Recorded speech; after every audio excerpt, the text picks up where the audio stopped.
Alright, so I think this has been a video I've been trying to upload on Twitch for quite some time. And every now and again I put stuff on Twitch. Most of my stuff is on YouTube anyway. Because for God help me, for medium level internet connections, Twitch don't handle it that much.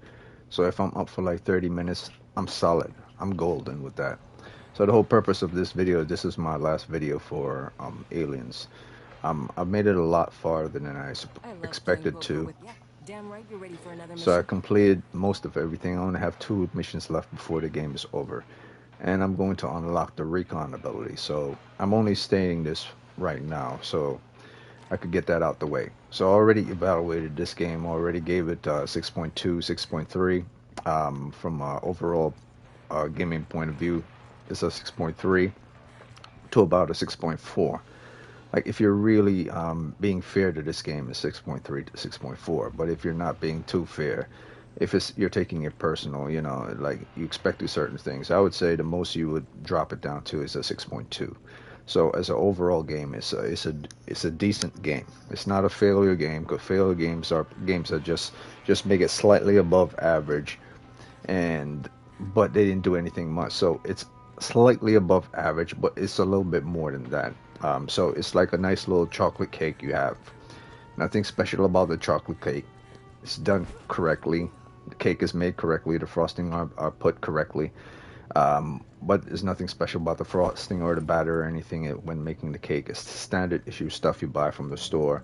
Flour, eggs, everything you need to make the cake, and then the frosting you buy from the store as well. So it's all pre-made stuff. It's not like you created the flour yourself, or you fermented the flour, fermented the yeast. You created your own type of stuff, engineered your own stuff from the beginning. So this is how this feels. It feels like an open world sandbox game. Well, not open world, but a sandbox game that's done incredibly well, detailed, everything, images and everything, color rendering and everything. But um, these are all the fundamentals in gaming anyway. Um, with some added things that are not fundamentals, that are specific to a gaming company, or high level or low level, that's tailored to their specific type of style of gaming. So that's present in this game as well. But beyond that, there's nothing much. So once you do a standard from a gaming, your company identity can be identified with the additional other stuff you add within the game as well. So those things are the reason why this went up from a standard 5 balance to a 6. And then additional other points were added for extra fun factor, as well as me not being too prejudiced with regards to the game. But the game has a lot of major issues and drawbacks as well, such as you can't gain experience or credits if someone AFKs or host decides to separate from the game to go do whatever in their real life, because this is peer to peer, which means whoever is peer to as the main host, that person carries the whole mission, and then you're just attached to them, which just sucks. So that's not a good thing. So on an average, this is an average game. Another game that's peer to peer just like this is Generation Zero, but not too often does someone AFK from Generation Zero, and Generation Zero has the kick options where you could switch who's the main person that's going to be the host, switch host, and then you could kick the person who was a prior host or something, or host can kick individuals that don't want part. There's no kick options in this game, so I'm gonna keep quiet from now on, proceed forward, because this is my last day of playing this game. I don't need to experiment with other weapons. Those things I'll do in my own time. I just want to unlock the recon, and I want to finish up the last part of this missions in these other modes. Because overall, after beating the entire game and getting all characters to level 4, to see all their perks, every single perk open, or every single cell, because each cells, each individual cells were placed in here. Like these little dots here, they're all individual cells that you could attach things into. There are no single cell mod, but there are those that could take up 2 slots, like this. So there's no individual single cell design mod or perk, single cell design perk. But There are perks that are just 2 slots, so you have to be careful when you setting up things in here with regards to what you're using. And the perk system is probably the best part in this game. So I said that in my past video, but the best part of this game is the perk system. Very, very, very good. It's like you switch it in any directions you want to go to, or you could place it in, and you could select which one you want, which powers you want to use it for, this power or to this power. You put it in here, and then you select this one, and then you said confirm this one, and then attach to this one. And then you could press the undo button if you don't feel like removing it, so it'll just remove by itself. And then you press redo to put it right back in place if you decide to change your mind, so you don't even have to touch it. So it's very good perk system set up here, as well as each individuals have very good powers because there are a total of 6. Each of them supports each other, benefits each other in certain ways, and they help each other, and they each get buffs from each other in one way or the other. So that's very good. So on the standard, this is a very good game with regards to those things when it comes to combat. Everything else is just standard or below par. So I can't see this game being anything in the 7 ratings because there are other games that do better within the 7 rating categories of sandbox game that far better than this. For instance, World War Z does a better job with regards to its combat and how you do certain things in combat, but just not in perks. When you're in mission, and Zombie Army 4 does things way better when it comes to being in combat. Not so much the perks either. So the combat in those games are far more fun, far more interesting, and the characters do far more wild and crazy things that make the game more interesting. Where this game has its better, its powers and its perks are its selling points. So that's all I gotta say with regards to this game, as well as it has a good design and good representation of the actual franchise itself with the colors and use of colors and the use of text and everything, and as well as music and the behaviors of characters. So overall, it's a balancing act between things that are very good and things that are very bad. And thankfully, the very good outweighs the very bad, but not by a lot. Because I would say if this was a great game, it would have a fleshed out campaign. It wouldn't be limited to 3 maps per 1, 2, 3, 4 different sections of a story or 4 different acts of a story. So there's 3 maps and 4 acts. So that's a total of 12 maps. And each of these maps, it will take you about 30 minutes to complete each of these if you're going slow. Or at least if you're going slow, it will take you an hour to complete each of these if you're really going slow. Well, standard would be like 30 minutes. So 30, 30, 30, about an hour and 30 minutes for this one. And an hour and 30 minutes for this one, hour 30. So, it's about 6 hours, 6 to 7 hours total if you think about it. 8 hours if you're taking your time for the whole thing, for the whole mission. So it's an 8-hour campaign, which is like the standard for a small sandbox game from an independent company. But on the regular, to be completely honest with you, like 8 hours is not enough to call something a good campaign. It's barely, it just barely managed to exceed that threshold. So anything from 4 to 5 is not good whatsoever. You really want your campaigns to be beyond 5. So 6, 7, and 8 is the bare minimum standard. I mean, like really bare minimum standard. It's not good, but it's bare minimum standard. But if you have something like a campaign that's 4 hours, 4 or 5 hours, that's not good. You want something that's above 5 hours. So thankfully, this was able to go at least above 7 hours, 6 or 7 or 8 hours for the overall campaign. But it doesn't go beyond that. So there's nothing else for it to offer you with regards to the campaign. So that's all I got to say with regards to this. I'll shut up and play the game, and I'll see if I could complete this campaign, because I have no intention of continuing this game. I believe this is a game that has a replay value of 2. 2 being the fact that you might miss certain things and might forget to complete certain things, so you come back to the game to complete those things. That's the first one. The second replay will probably be just for inviting other friends to learn how to play the game casually, so that you could just enjoy a regular standard game playing with people who don't know about the game, or might enjoy the game just for shits and the giggles, or this is the type of game that you play when you're at a party or something, or enjoying with people at a party. This is like a party game. Um, and that's why I would say the replay value will be two. It's something you do replay for yourself, and then again for someone else. But I don't believe this has a replay value beyond two because there are other games that are far more interesting that you would play past this. So that's why I say this is on average an average game because replay value games that are two are average. Replay values that are games that are three and above are slightly above average, and replay values that are like, um, I guess you could say, goes beyond five, four or five. Actually, yeah, like more. If you play a game more than four times, or at least four or five times, then that means that game is great because you've beaten the game and you're going back to the game again, not just to complete stuff, but to do it again. And then you did it a second time for run with other people, and then you play it again a third time by yourself. And then there are tons of games that could have come out thereafter, but then you decide to go back to play the game a fourth time and a fifth time. So if you're playing a game of four and a fifth time, then that means that game is no longer considered an average game. It's a great game.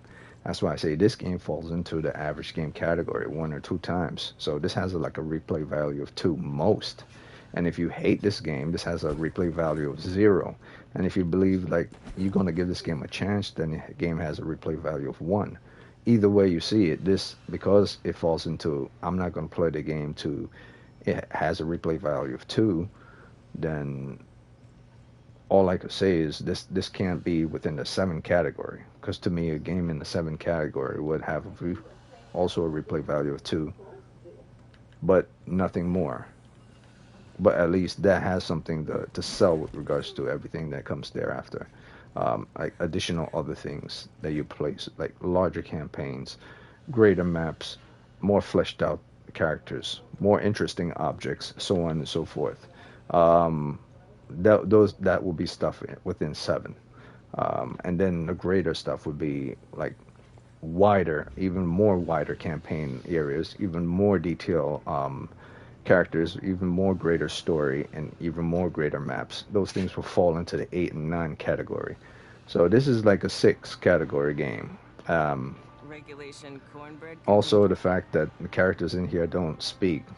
I mean, they put no animation towards mouth, but the characters are speaking. So you could tell that this was budget was an issue in this game. Um, but it didn't take away from the overall design of the game, and the game doesn't have too much bugs. So that's all I'm going to say about that. This is 6.2 to 6.4 game. This game does not deserve to be in the 7 ratings, and if anyone has it in the 7 ratings, you might seriously want to think about why the hell they would do something like that.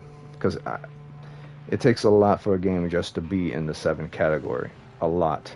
And if a person say it doesn't take a lot, then that person haven't been looking at everything, like detail everything. Because if something like Metacritic could be putting Zombie Army in the 6th category, and Zombie Army 4 is a far better game than this, then what would that say for those who put this in the 7th category? So that should tell you something about those people. I don't know. So I'm just going to continue this moving forward and see exactly what I need to do moving forward to complete, to unlock the recon, and do other things to close out this game.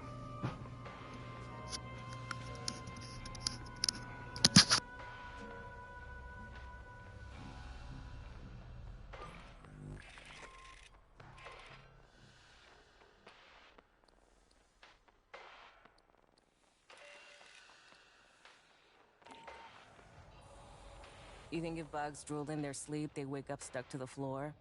Actually, do they ever sleep? You and me both. Let's do this.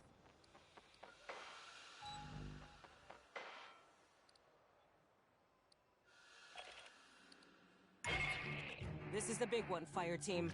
The Katanga Sino Hive must... I love playing poker with El Tico. Let's rack up the highest kill count in this whole damn battalion.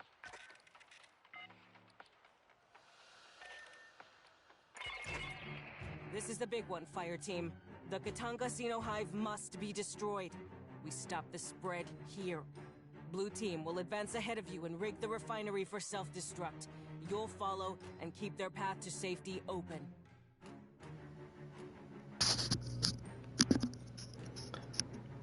Now, here's another thing with regards to why this game is not good.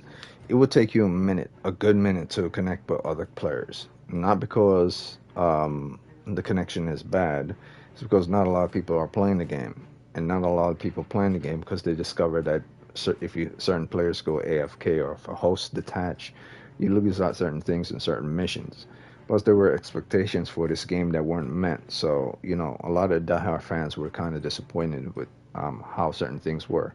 So, as a basic foundation, it's a well done game, but as something to explore in a deeper and vaster future, there's nothing more vast beyond a certain point with regards to this game. It's very entertaining, but only when you're in mission, and that's it. So, yeah, the wait time for other people sometimes take time, or sometimes the wait time is slow. So at least I was able to get one person. You don't want to go into your final mission of the game with nothing but bots. You want to at least have supporters, at least one or two other supporters. Because if you just have nothing but bots, you will fail over and over again. This is like the last mission of the game. So you don't want to run with bots. The bots in this game are incompetent. They don't heal them. I mean, they don't try to get out of the way to save themselves when they're getting hit, when they're trying to heal down players. They just idiotically try to heal down players rather than clear the room and then go to try to heal down players. So it's really funny how they made the bots in this game so stupid.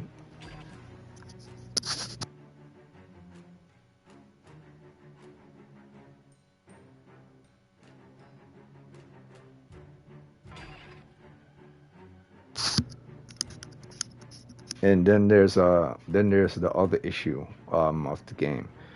If if everyone doesn't see like a full list of 3 characters in here willing to play, if they even see just one bot in there, they refuse to play because they know if 2 characters go down, then they have to depend on the bot. And if they depend on the bot, then that means it's I don't know, man. It's so stupid how they made it that way.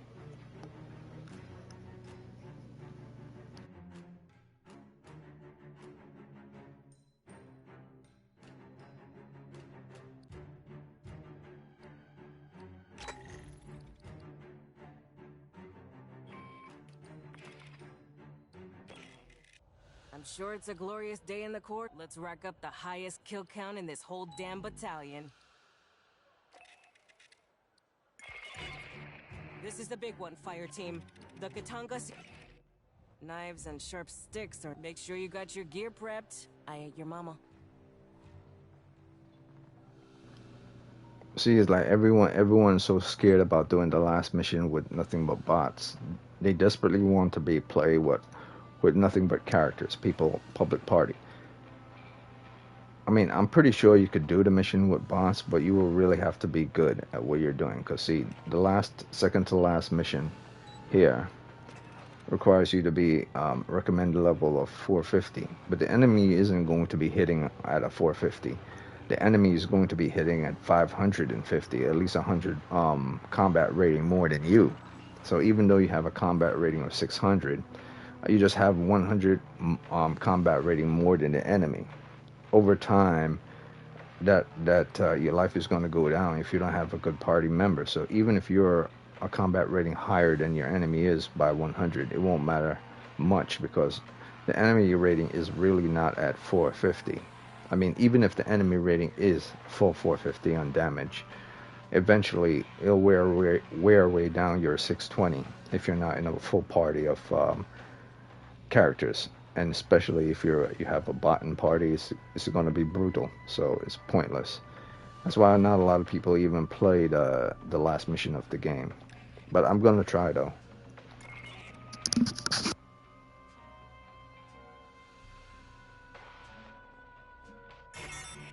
are now officially on search and rescue. Blue team made it through Katanga's last security since, but once they reached the Xeno Hive, they dropped out of radio contact. You're going in to find them.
flares on the deck.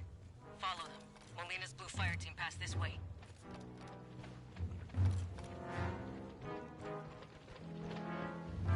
Hear that?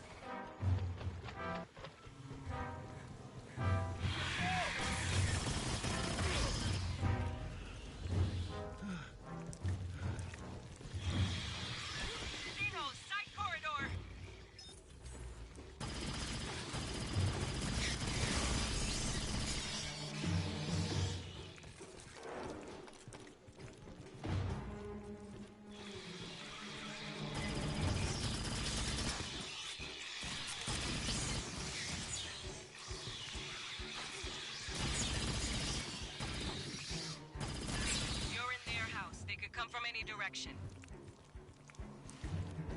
So, be paranoid. If you see something, shoot something. Ambush.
Watch where you walk. There'll be eggs.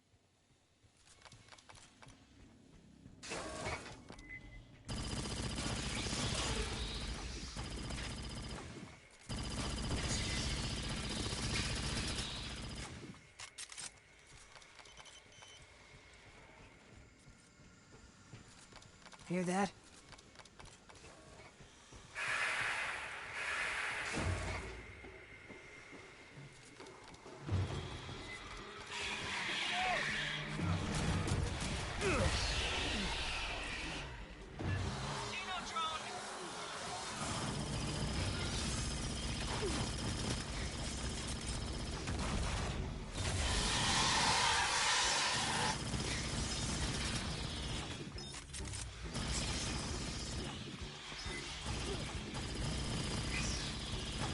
Catching up.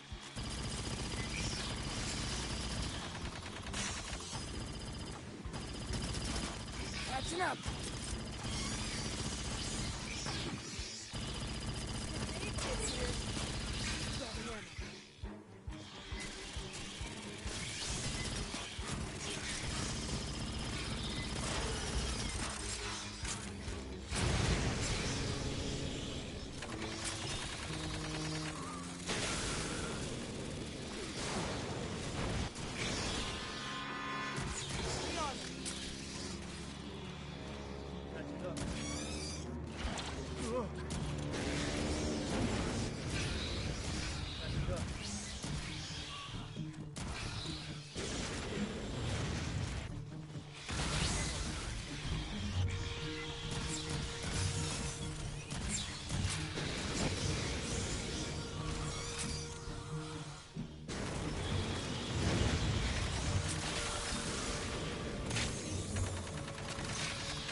Door's welded.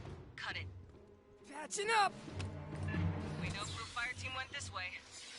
Nate gets here. I'll cut it.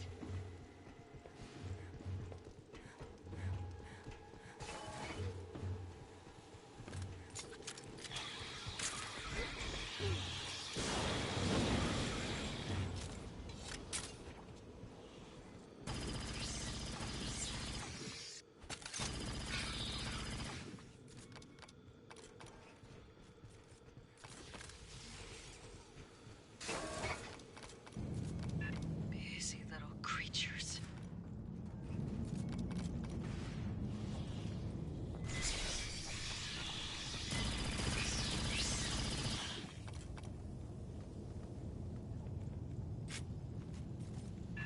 New signal. Watch its attacks.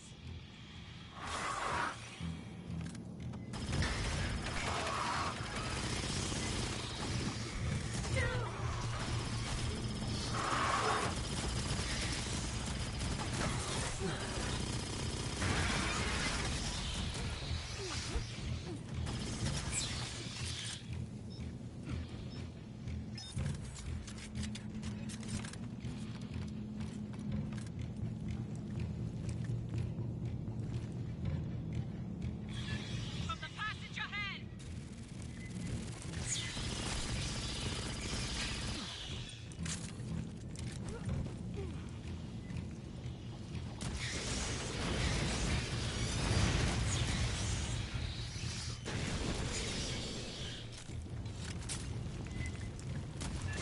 Out of the core before more wake up.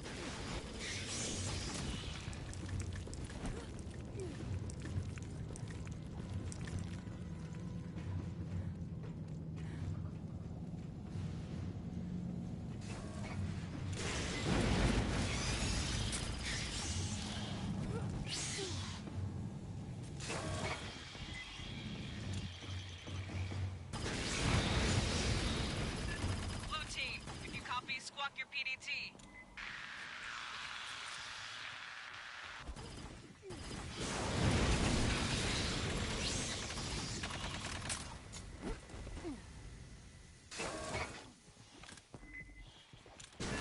Gotta be kidding!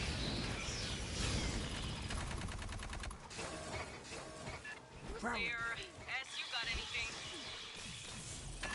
Hunger sprinkle systems are on the lower decks. If the Blue Fire Team continue to pursue their objective, they would be below.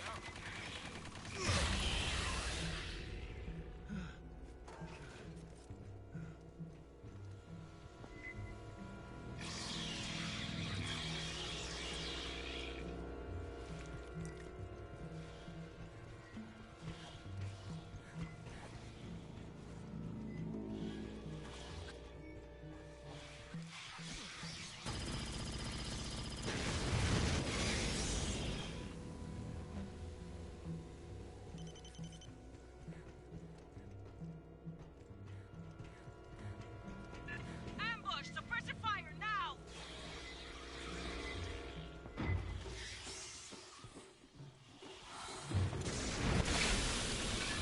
Keep leading these pendejos while they burn a hole at the bottom of the hull. Unlikely. Hide resin is acid resistant.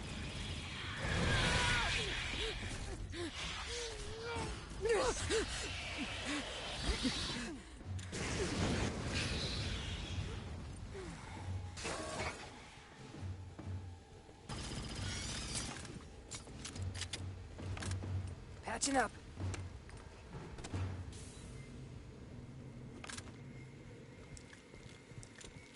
There is a PDT nearby.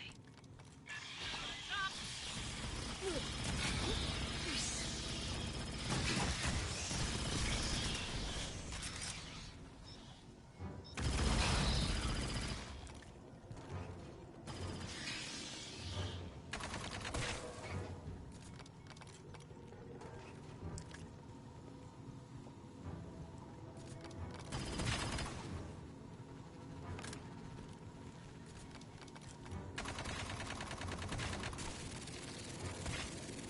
Who wants the gear?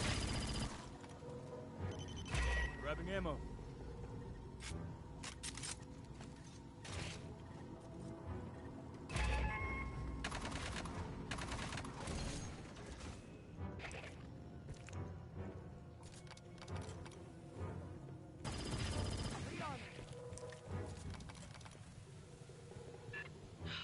Private Mamani. Grab his tags.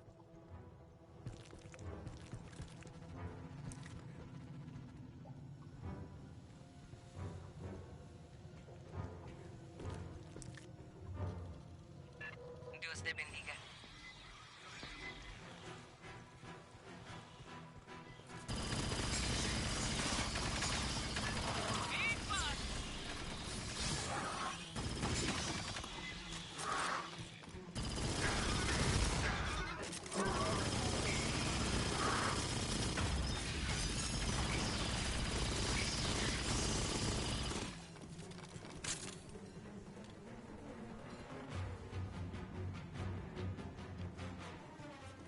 Rearm.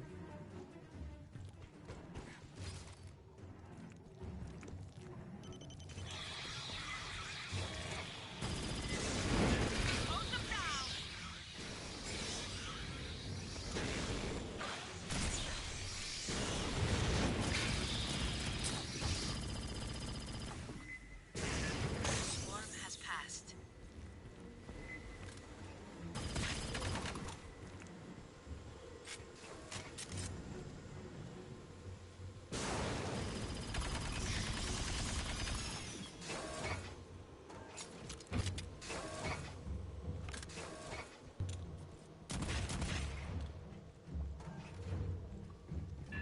Flares go across the catwalks. Keep on them.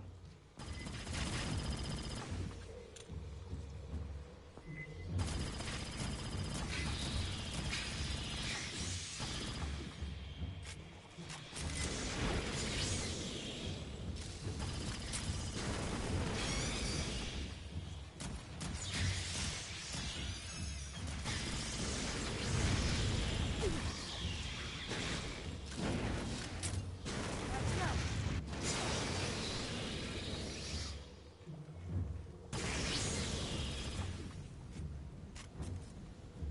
The console nearby is active. Please patch me in. Haha, 8 kids here. Grabbing ammo. Patching up. 8 kids here.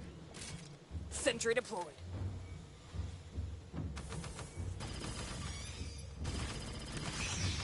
Sentry deployed.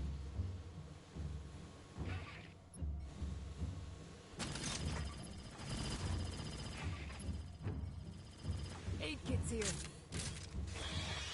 Grabbing ammo.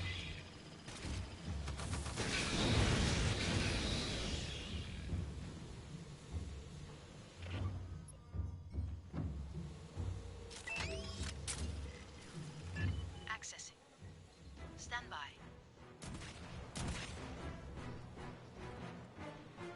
Keep the pendejos busy.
Moving arm. They're still in the fight. They'll be headed to the core lift next.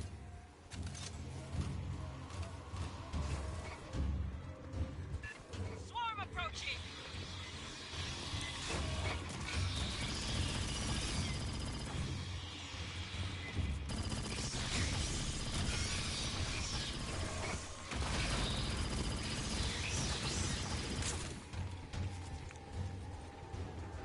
Red 7 to Blue Fire Team, do you read?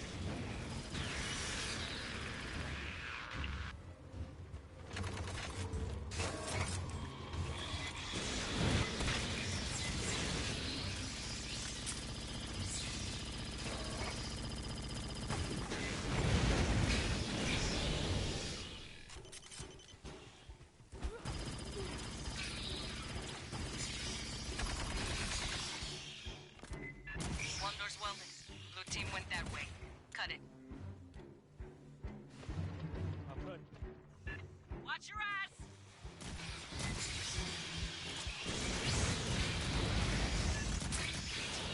Close. Blue team, sing out!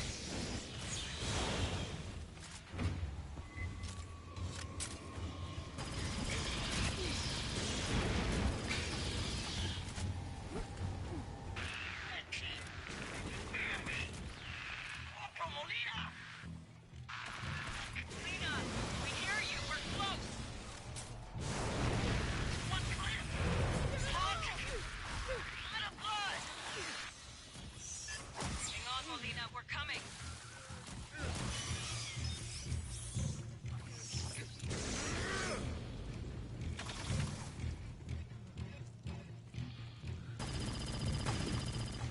Private Brzezinski.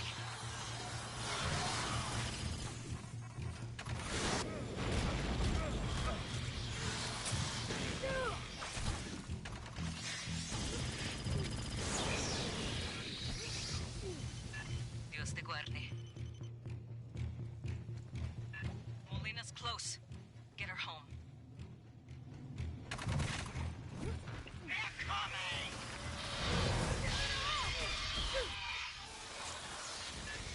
Step it up, fire Catching team! up! Catching up!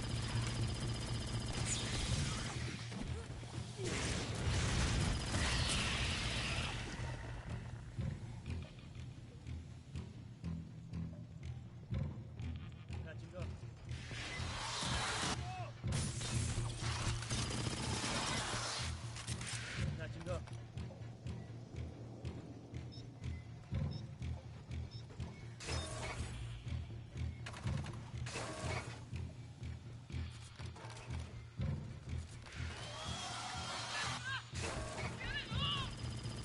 I have returned the final EET. It's in that room.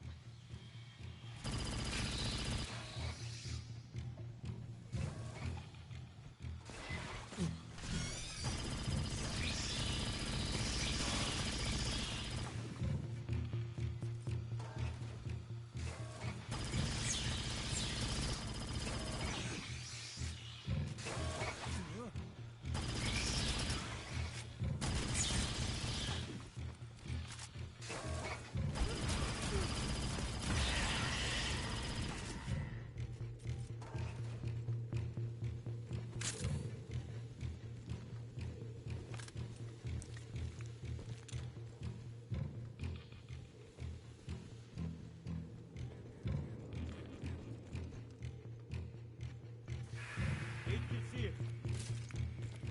Grabbing ammo.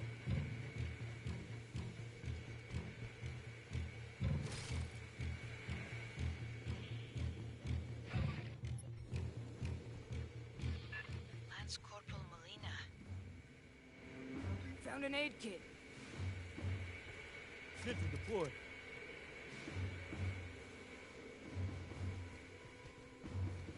Catching Aid up! kit's here. Deployed. Haha, aid kit's here. Rearming. Sentry deployed.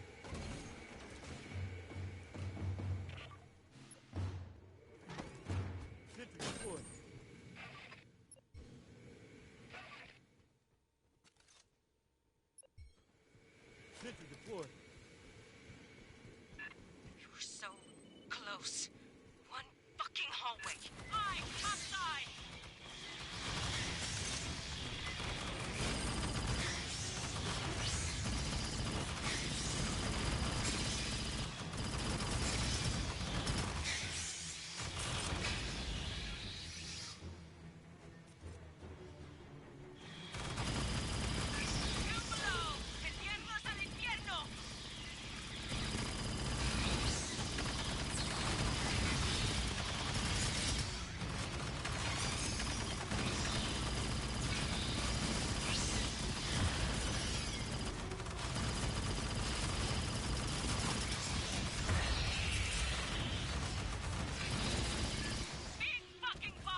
got updated orders.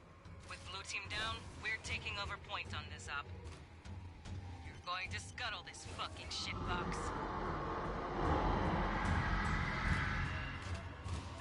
You put the core in an override loop. That means going all the way to the bottom, the heart of the nest.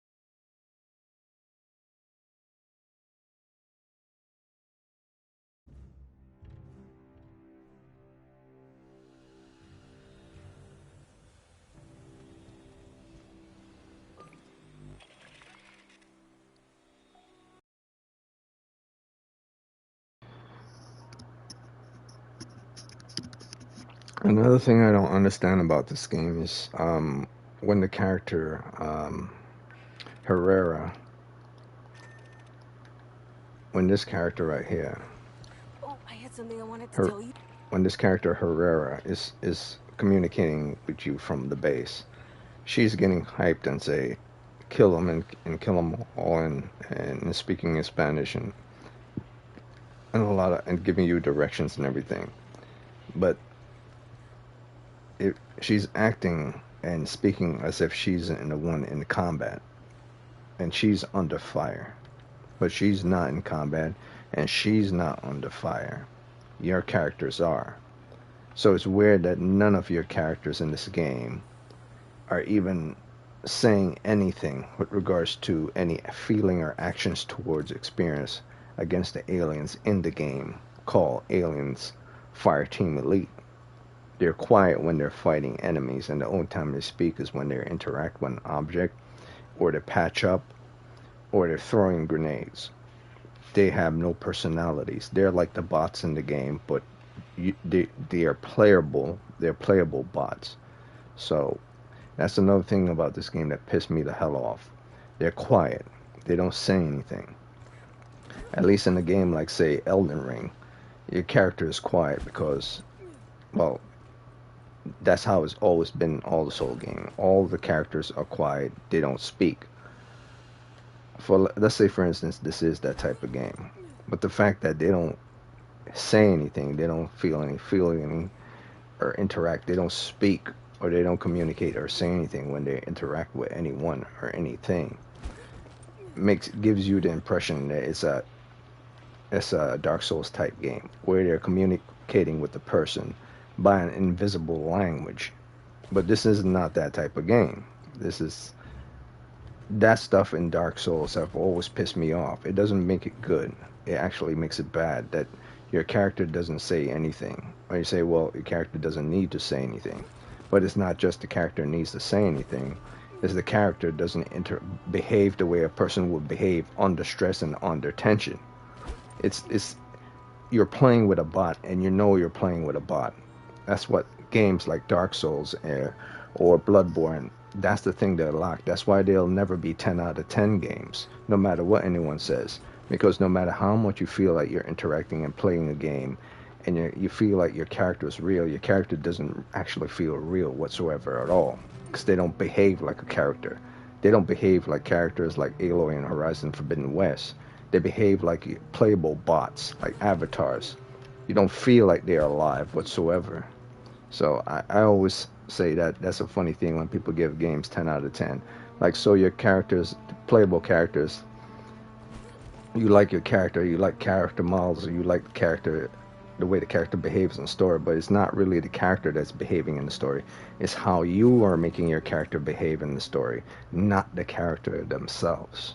So that's another thing I take away from games like Elden Ring, and I'll never give those games 10 out of 10, or even the high 9s, because they lack a lot of things that people turn the cheek or look the other way in regards to. I don't do that stuff. Like, I don't care who you are or what you believe in. If you are willing to ignore certain things, that's all you. But the fact is, if a chocolate cake is a chocolate cake, it's a chocolate cake. It's not a pound cake. It's not a strawberry cake. It's not a cheesecake. It's a chocolate cake. You could ignore it and pretend and put chocolate on the cheesecake and call it a chocolate cake. But it'll still take like a goddamn cheesecake with chocolate frosting on it.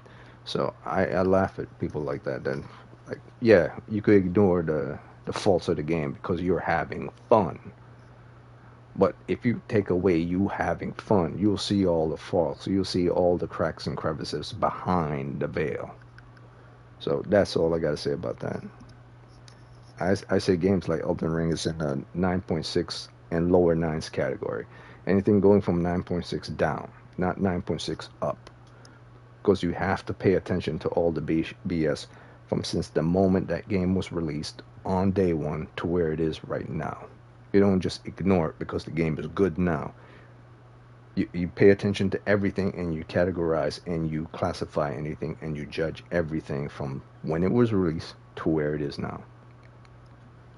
And it doesn't earn that high sevens like 9.8, 9.9, 10 out of 10. It doesn't earn that. It doesn't even earn the 9.7 rate if you consider all the bullshit from since day one that has nothing to do with the difficulty of the game whatsoever at all. I don't ignore that stuff. You could do you, Chief. It don't matter if you become the richest person in the world or the poorest person in the world one day. I'll still say the same thing day one. I'll say all the way to my grave. Turn the other cheek and turn a blind eye, but you will still be fake nonetheless, no matter how you cut it. You'll go to sleep, have a hyper sleep, wake up, and be the same person you've always been your entire life, but it will still be part of your existence, regardless of how you feel. And people will always still think the same way, regardless of whether you ignore them. Because whether you ignore people and say people don't exist and don't give a shit about people, well, guess what? Those same people will think the same thing about you, and it will still be there in their lives to the day you die or to the day they die. So you have changed nothing with regards to people's lives. Nothing. Popular or not popular. They will still believe what they believe. Just like certain people will never change their ways. So you're literally changing nothing, whether you have so many people believing you or nobody believing you. If a person is set in their mind, you never will be able to change their mindset. I'm hearing scuttlebutt around the squad bay.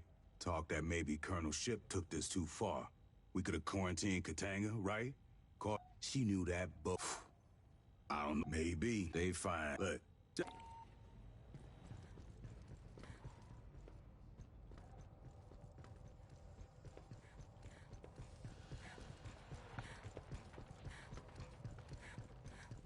Look, tell Herrera it takes us. Okay.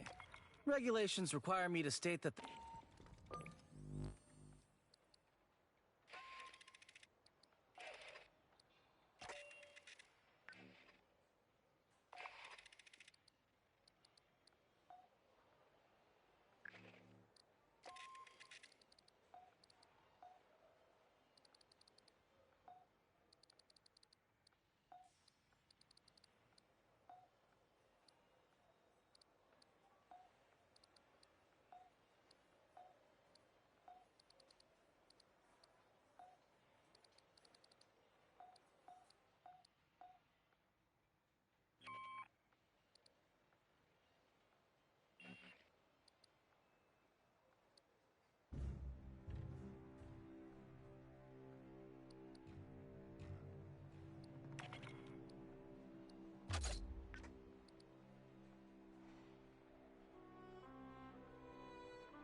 Well, I wasn't planning on leveling weapons, but I'm using this on rank, not mastery, mastery 4, not 4-star weapon in the last section of the mission, which means this is a weapon that was given to you at the end.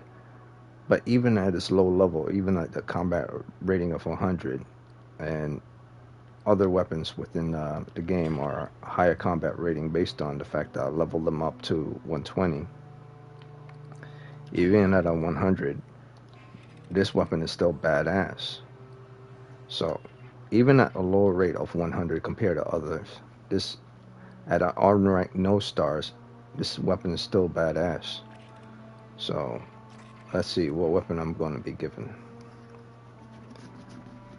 So this weapon is rank 40 weapon.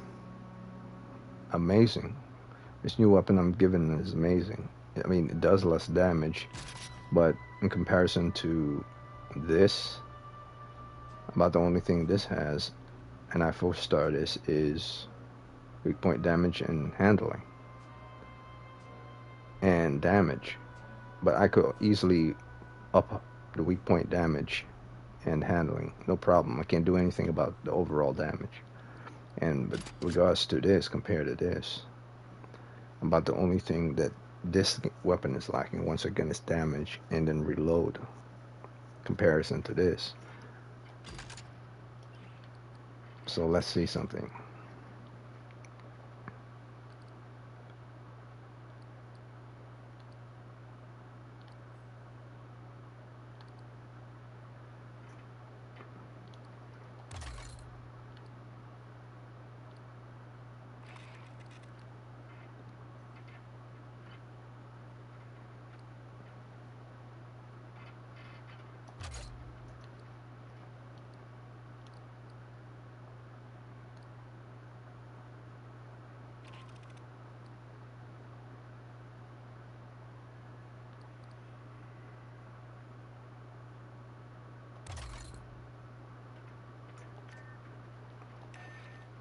Okay, so now I compare it both, the unranked one to this one, and the only thing this one has is the stumble chance of 30. And reload capabilities and damage. So there's no way for me to upload, for me to increase the reload and stumble chance, because this weapon doesn't give stumble chance. Yeah, there's no way for me to increase the reload for this weapon. This is the only place that I could get reload capabilities, here in the magazine. And here's more stability and weak point damage. So, and overall, if I compare these two together, this will still be the superior weapon, even though it's a 4-star weapon. Simply because its reload, its damage type, and its stumble chance is superior. But the fact that its firing rate is weaker, which means that with the firing rate of 25, it will get up to 135 damage easy. But its reload is terrible. It has lots of magazine, tons of ammo. Its weak point damage is 155, but at a firing rate of 25, that's no big deal. The only problem I could possibly see is that it's stumble chance. It cannot stumble enemies. But the fact, I don't know,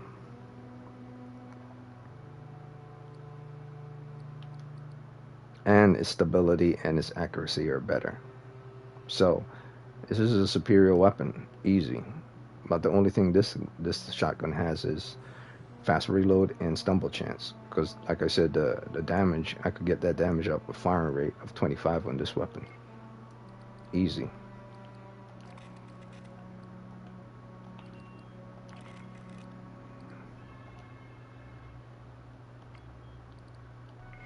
So the late game weapons are the best weapons. I mean, which should be something that's obvious, but sometimes you get the good weapons early that are really good if you level them up at the beginning. But the late game weapons are truly the best weapons in the game so far.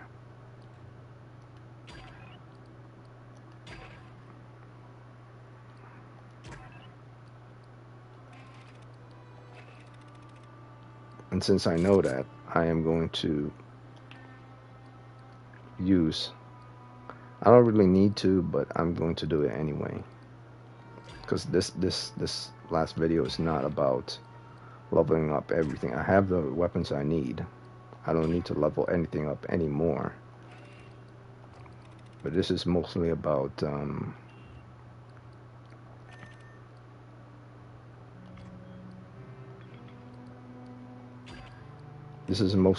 me finishing up this game, this campaign, with time to spare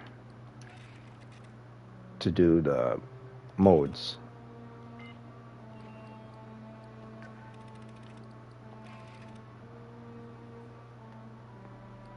And this weapon is good. I mean, I really want to level this up, but if I think about it, I'll be wasting my time leveling this, because this to me is good, but it's still not better than this. I don't know. I was only leveling this to see if it could get up to the power I need for this, but now that this come into play, this kind of is pointless. Even though this does a lot of damage all at once, its firing rate is. It takes a lot of time for the heat to kill enemies. That's what I'm trying to say. I'm trying to get a lot of weak point damage off, and this has no weak point damage, so not that good.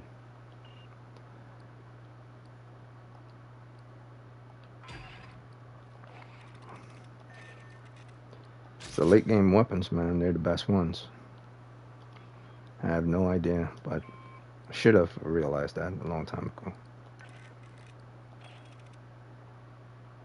This is bad. This flamethrower is bad. Smart gun is good to use from beginning to mid game, like the first campaign, second and third campaign, but coming to the last two ones, it's not that great. You need a stronger gun. But it also depends on how you mod it. You could use this in anyone. It's just that your stumble chance is terrible, and its reload speed is less than others. So that will be crucial when fighting enemies that keep coming at you. So it's more like a beginning to mid-level weapon.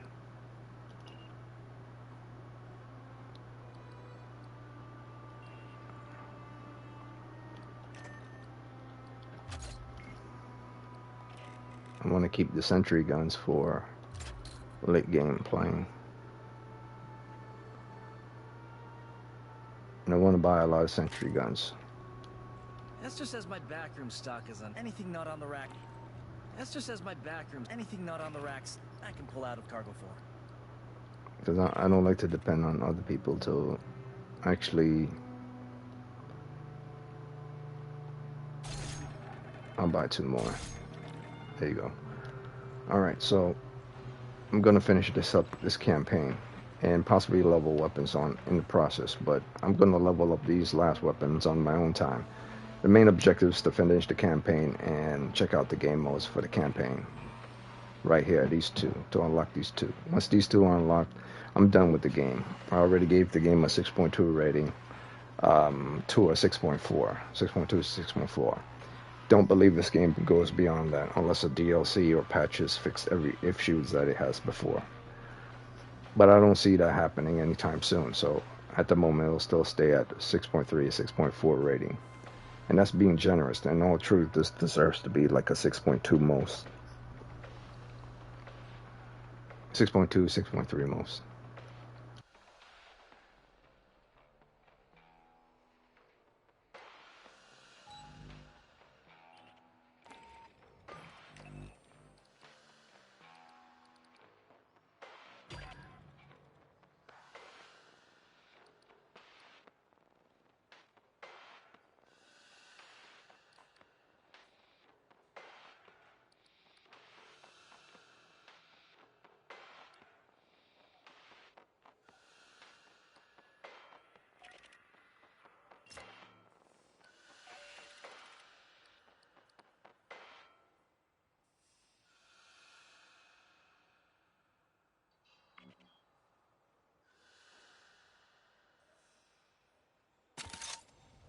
Knives and sharp sticks are no match for a decent sidearm. Yeah, damn right you're ready for another mission.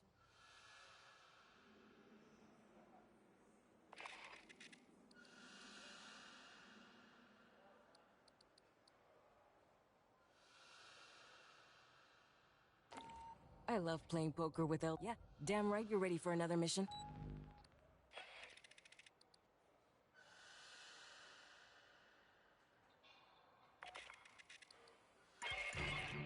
The Xenos took out the entire Blue Fire team.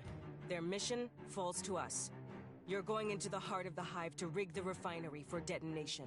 That will take out the Xeno Queen, her entire brood, and you if you don't move fast.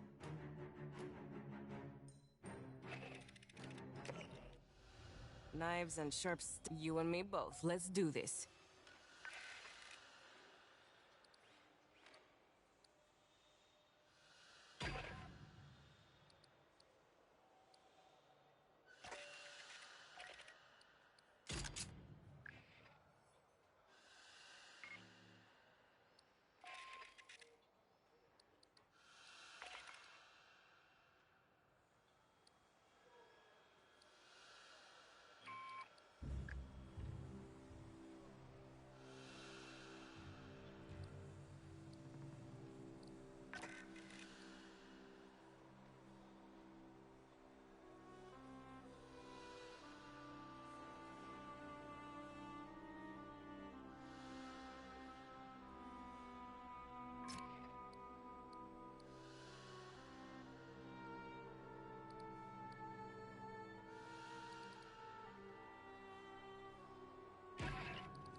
Yeah, I wish I could give. Make sure you got your gear prepped. I ain't your mama.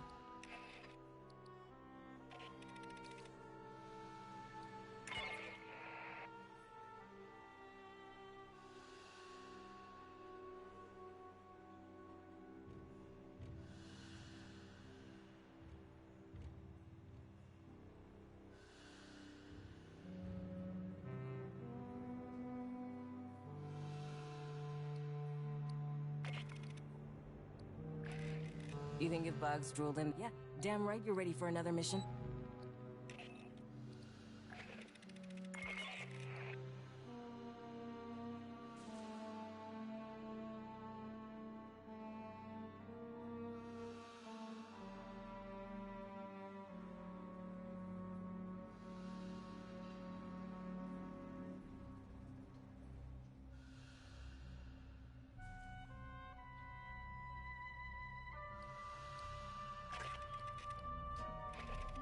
Knives and sharps. Yeah, damn right you're ready for another mission.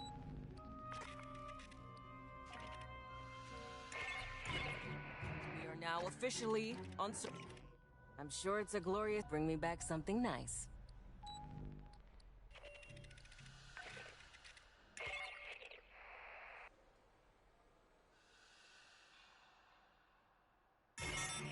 The Xenos took out the entire Blue Fire team. Their mission falls to us. You're going into the heart of the Hive to rig the refinery for detonation.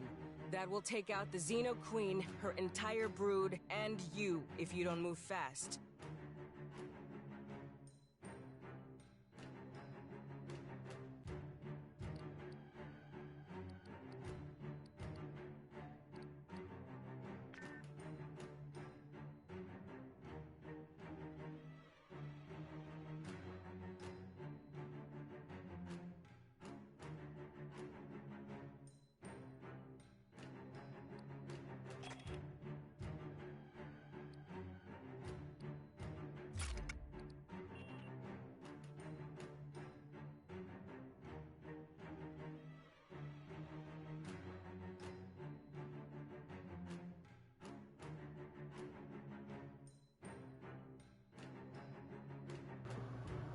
So this will be the waiting game, because the last mission you don't really want to play with bots.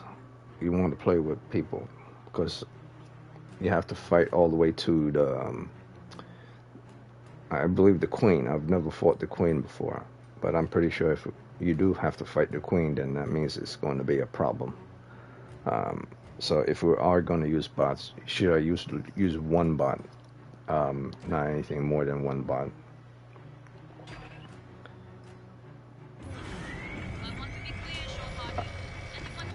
I prefer not to use a bot at all. In fact, I prefer definitely not to use bots whatsoever at all. Like, if you depend solely on a bot to assist you, it's gonna fail like 8 times out of 10. So I'm only gambling here. But not many people have reached the last mission in the game.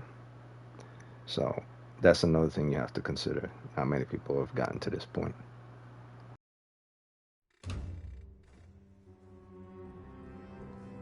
You're gonna put the refinery into overload state. You need to do that from process control. It's at the base of Likasi's core. That is likely near the xenomorph. Careful. Sure to be eggs down here.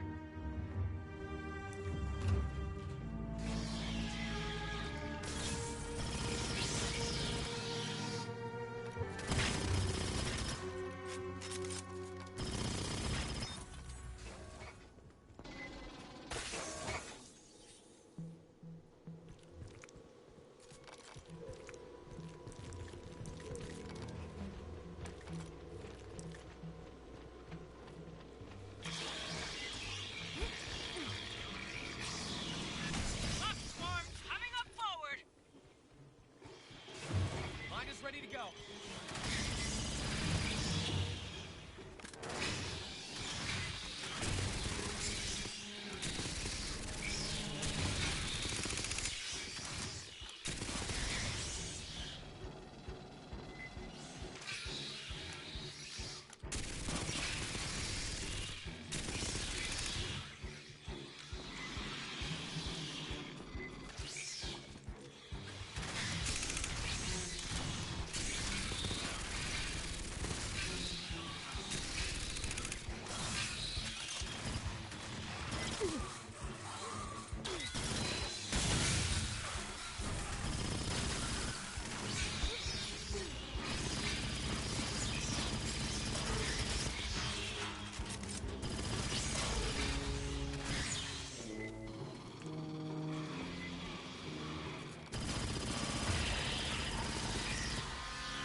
ahead. Before you enter the core, we'll restore the auxiliary lift. Be your egress. The self-destruct won't give much time. Hear that?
Door hit's locked.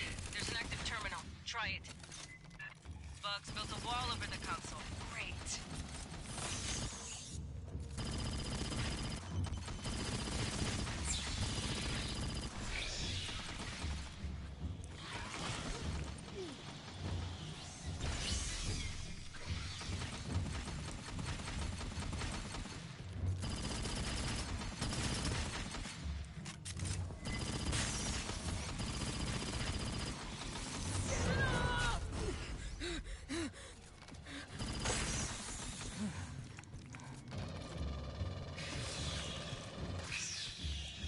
Rearming.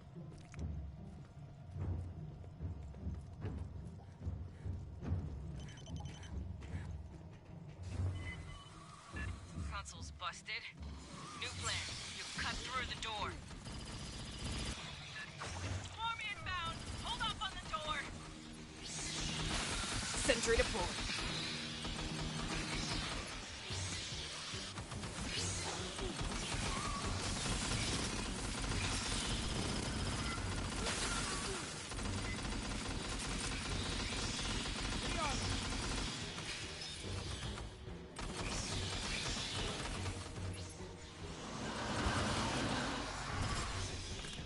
Grabbing it.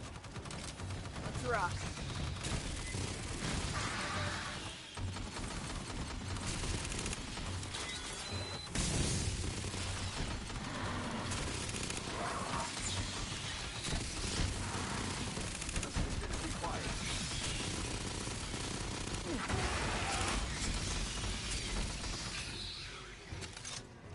Now get that door cut. You're nearly to the elevator. Screw you. Patching up. Rearming. Aid kit's here.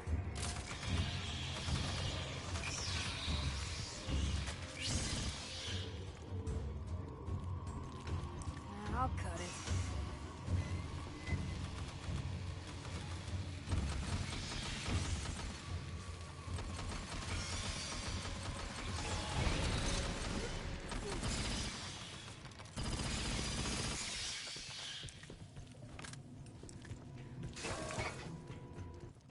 Grabbing ammo.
this off, bet they'll put you on recruiting posters.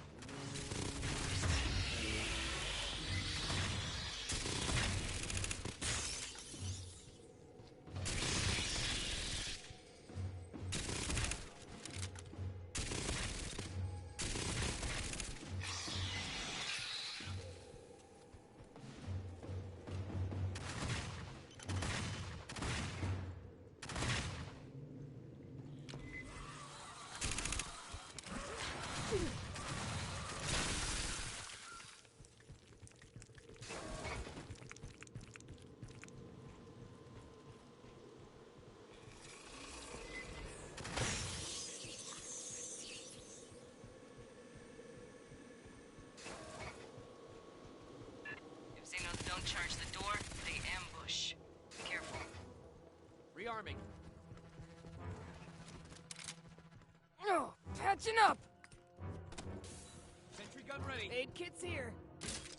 Rearming.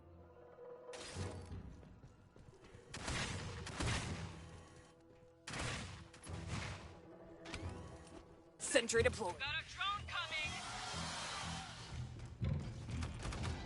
Line is out.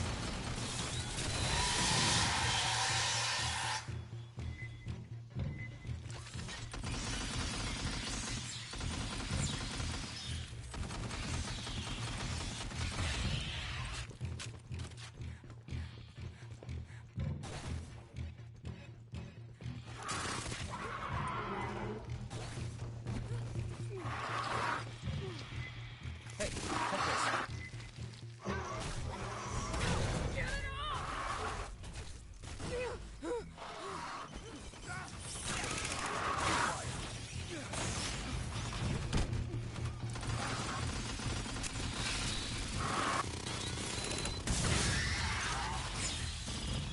Good talk.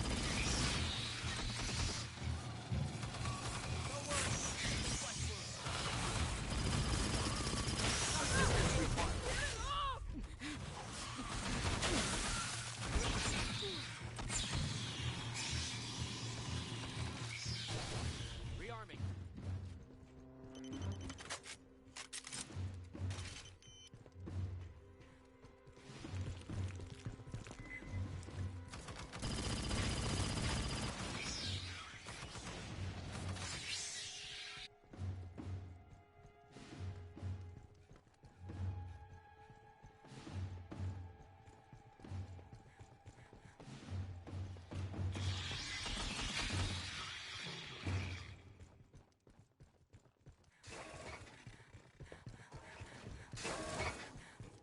The aux elevator. Get it powered up.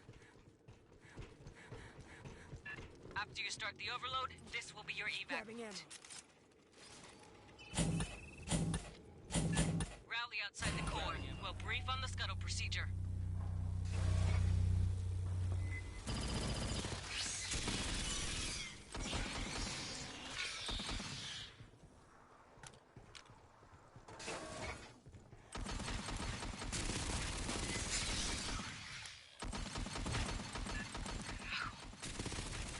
Haven't seen cocoons since we burned the hive. This doesn't happen to nobody else.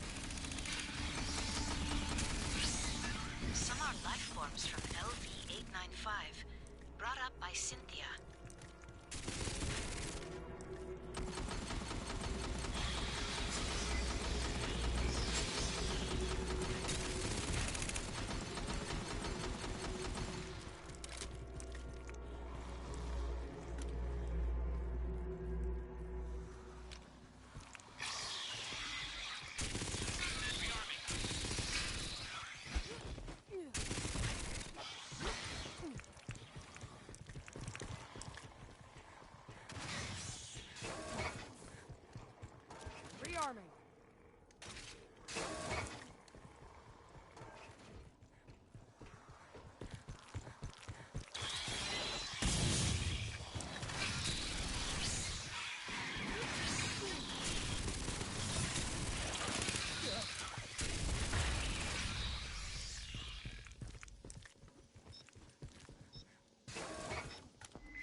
is out.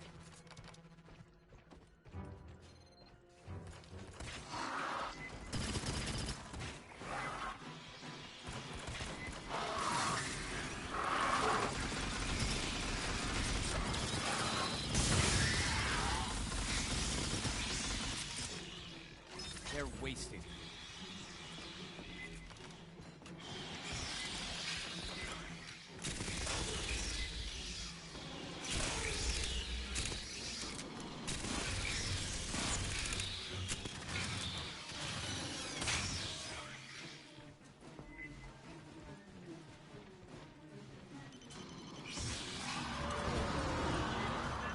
Torian, heading your way! Ready to go.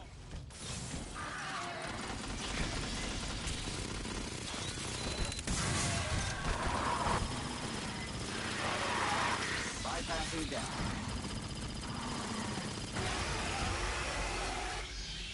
Look at this. I got your back. Patching up.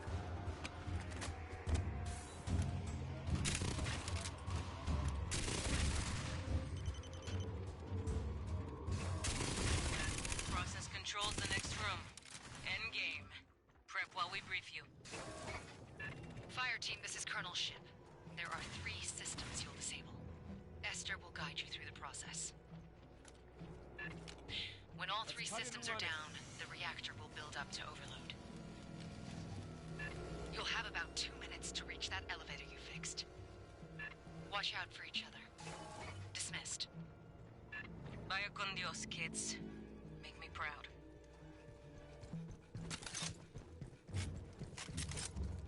Grabbing ammo.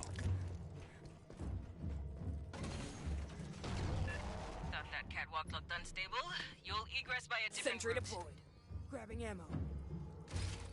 Aid kits I am here. analyzing the control systems. Stand by. Sentry deployed. Please, disable the safety limiters on the Kasi Core's auger. Sentry deployed.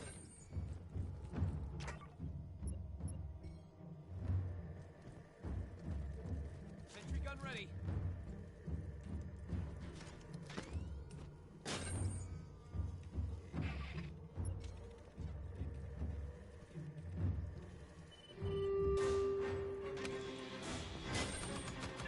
Watch your flanks! Look at this.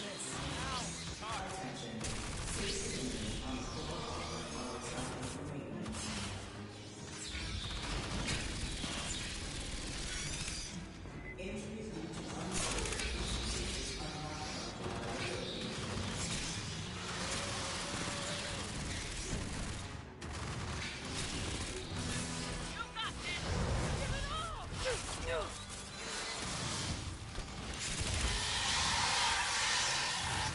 Screw you.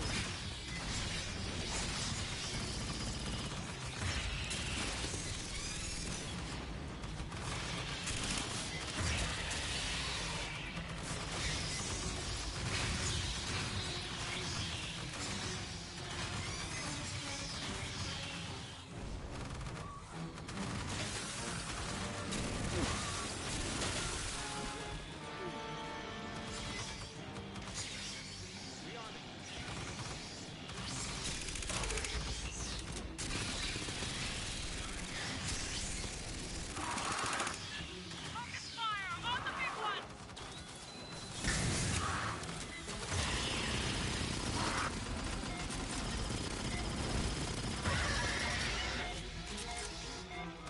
Separate fire.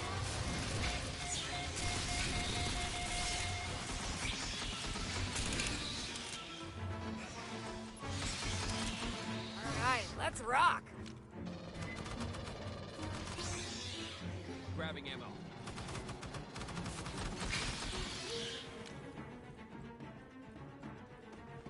Mine is out.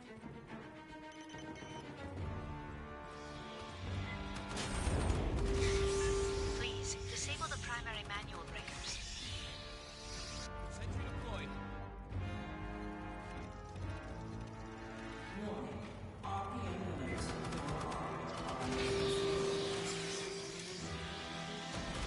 Hey, check this.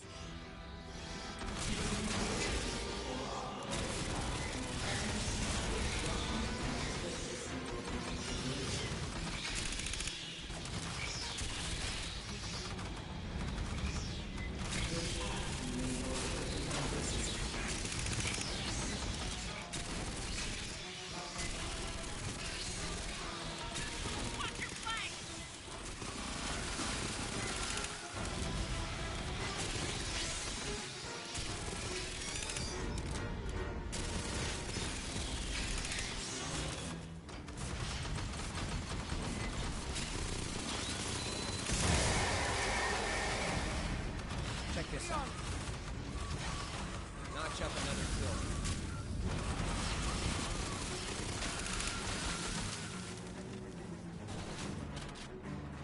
Rearming.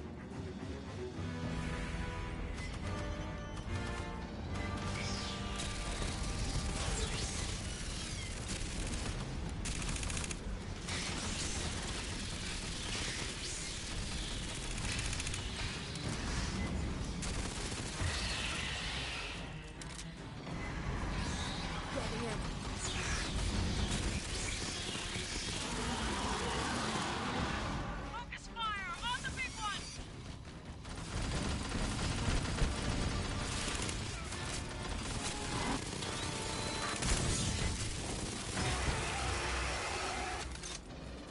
We are ultimate badasses.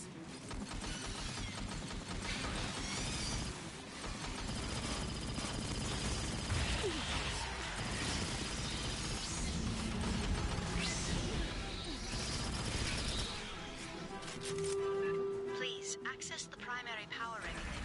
Activate all systems. Full draw. Catching up! You got it!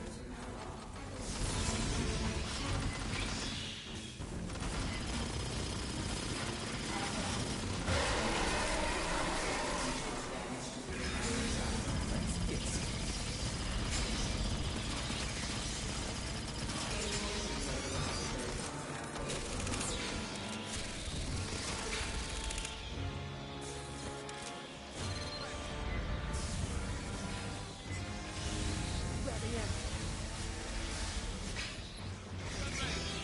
Aid kit's here.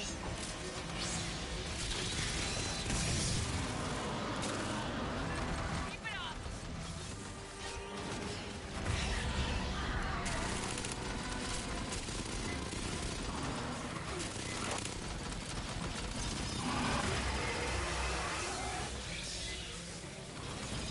Maybe we got him demoralized.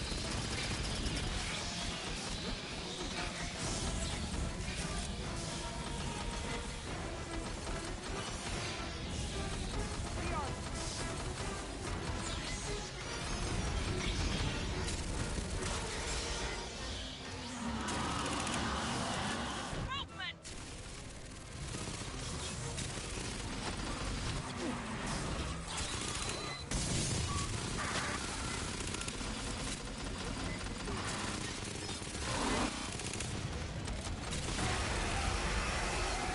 Bypassing death. We got incoming.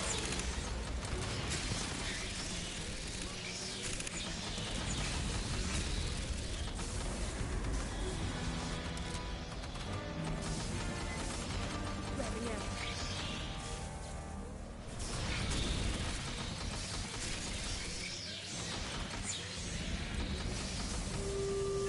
Please input override code 260479 and press the button marked Shakti XS.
some damage.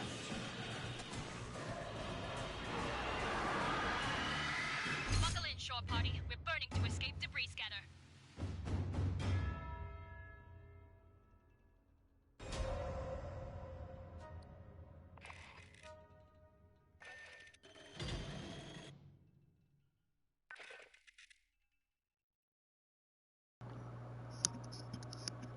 And there you have it. That's the last mission in the game. They didn't even take it upon themselves to even try to make you fight the alien queen. That's another reason why this game is in the 6.2, 6.3 range. Why say that you're in the queen's hive and the queen is going to come after you if you're never going to fight the queen? That's part of the campaign. I highly doubt that it's going to be part of the game mode, to be honest with you. Like, once you unlock all the campaigns and then you have the game mode, I highly doubt that's going to happen.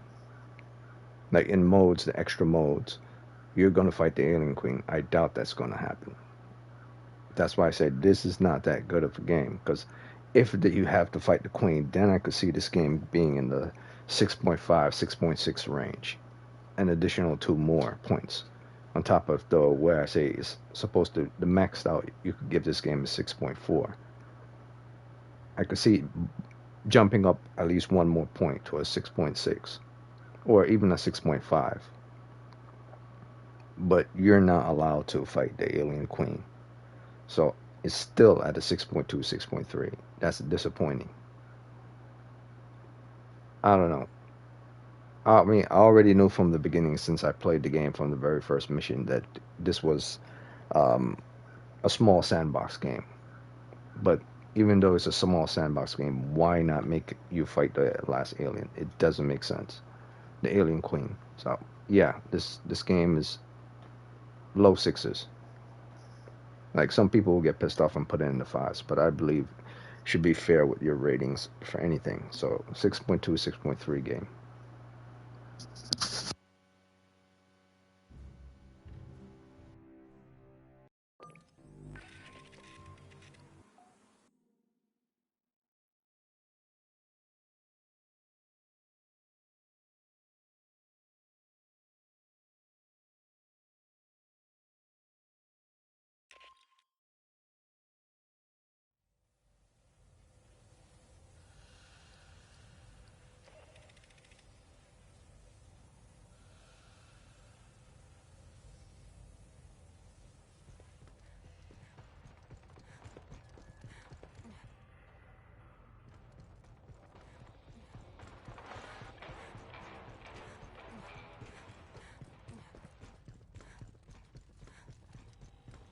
Under my authority as delegated by the Secretary of the Navy, I have awarded you the Expeditionary Service Ribbon for heroic service.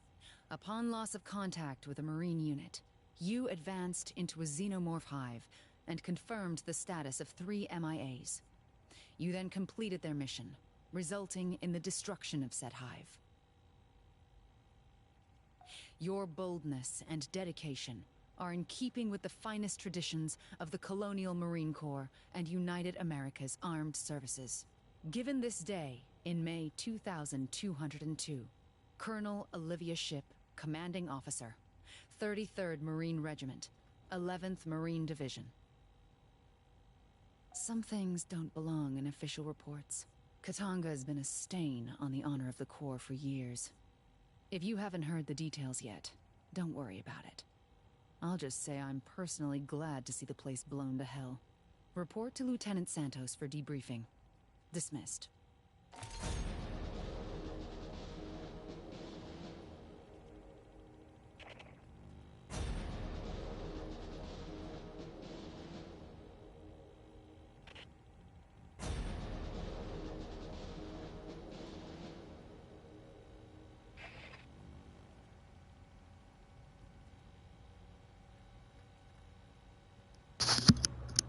See, this is what I was waiting for.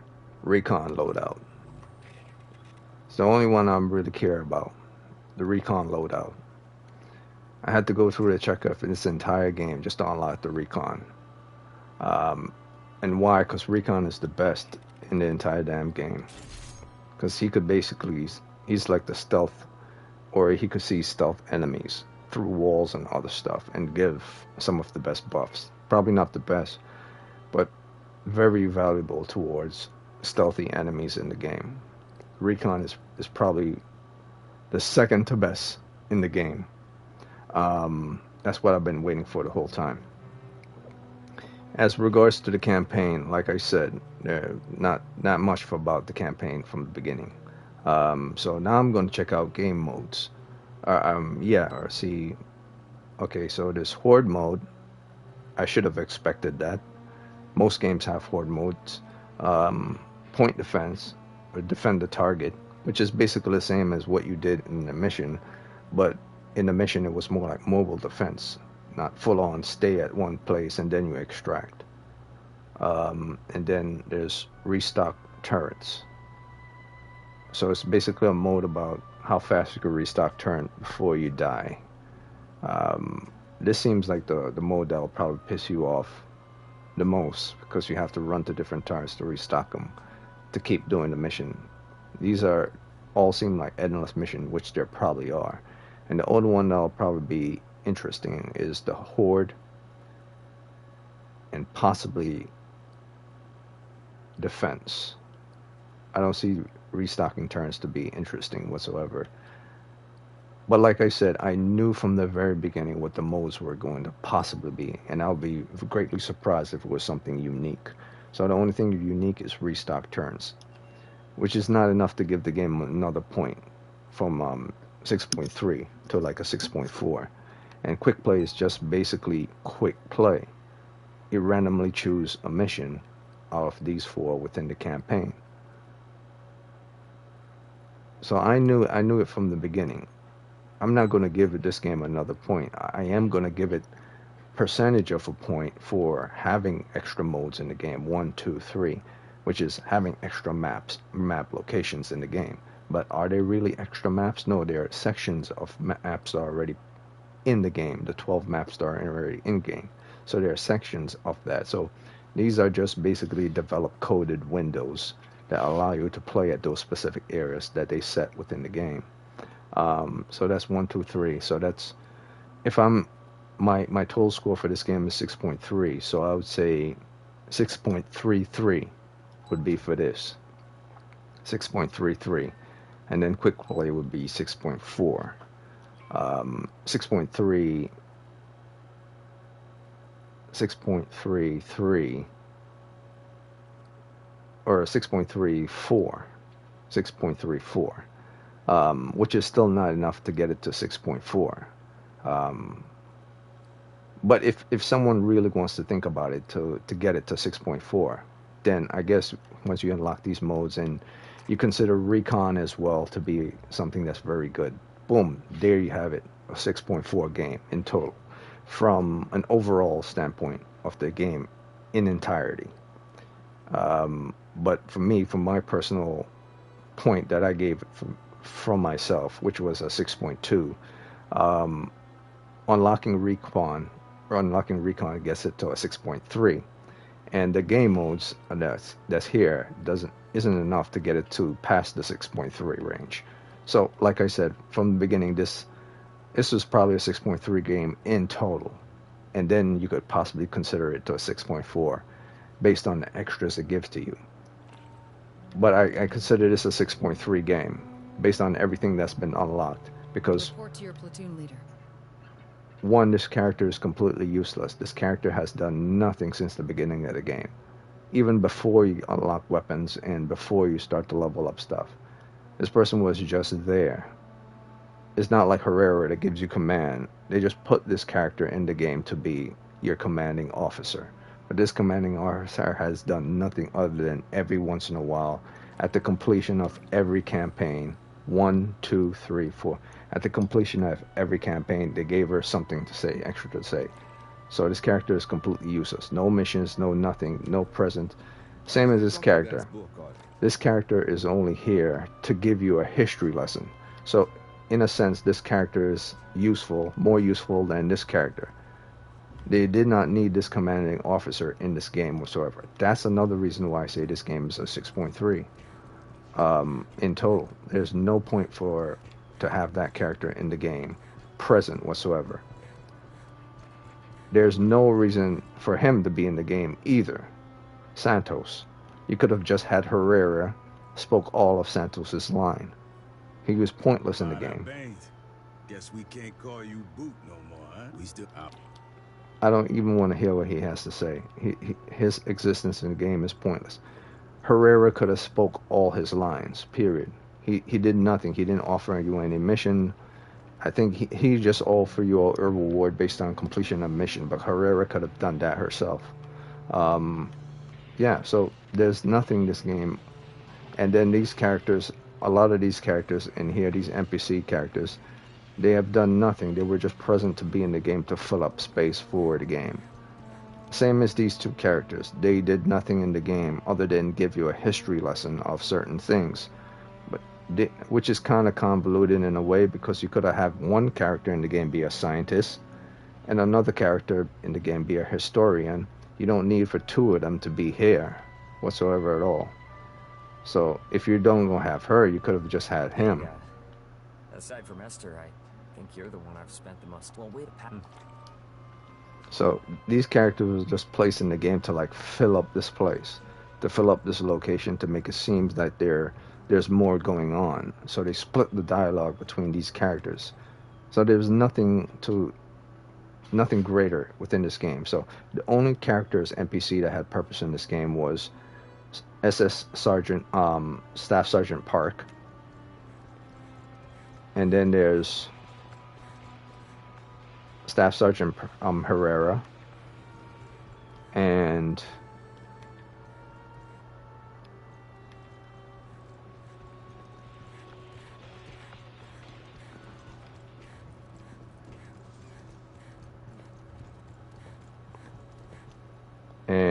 Corporal Savne. So 3 characters, the only 3 characters in this game that are relevant. One, a historian, one gives you command and does missions, and the other is the one that gives you weapons. No one else in this game is relevant. And even if you do decide to add one other person in the mission, that one other person could have been the black guy could have taken up her position, and the commanding officer with the jacket could have he could have spoke her lines, or he could have been her. The whole point of those characters being in this game is to fill up this location. Like there's more going on in the game, but there really isn't. So it's kind of embarrassing, but at the same time, you know it was a budget issue. Even the pilot in the game, I guess you could say the pilot, second DLT, Ko, I guess you could say she could have been, she could have done something. You know how to recalibrate an end. But she didn't do anything. She just was someone to talk to that pilot the ship. She doesn't have any activities related to the ship whatsoever at all. So there are at least 4 or 5 characters in this game that are pointless within this hub station. I don't know why they just throw them in to throw them in, but you could feel it when you're playing the game. So that's all I got to say about this. I unlock Recon. I unlock the last game mode. I finish up the campaign. So what I'll do is right now, since I unlock Recon and other attachments, I'm going to play as Recon. I'm going to start the mission campaign from beginning to end, because that's the only thing this game has. Campaigns, 12 maps, and then 12 modes that are part of those 12 maps, or at least modes that were taken from locations in the old map and created for this. So it's a decent game. It's not a bad game. It doesn't have lots of bugs. It's something that you use for parties. Like if you bring over your friends and have parties, it's like a party game. It's enjoyable, and it's for fans of the franchise. But it doesn't go beyond that. The scope of what games in 7, 8, 9, and those goes beyond the 10s. I mean, beyond the 9s to the 10s. So it doesn't have that greater aspect ratio to its overall theme of its game and its overall journey. It seems very limited as a sandbox game, and you can feel it by the time you get towards the end. So I'm gonna switch off the Recon. I don't need to level up these characters anymore. Recon's the only one I care about. The only one I've ever cared about since I started the game.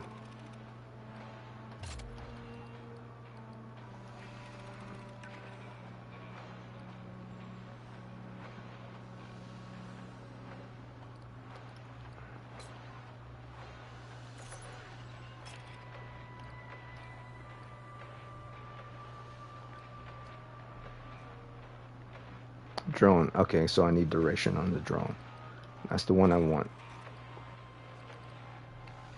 Okay, so I'll keep it quiet. Just play from the beginning of the game to the end of the game again as Recon.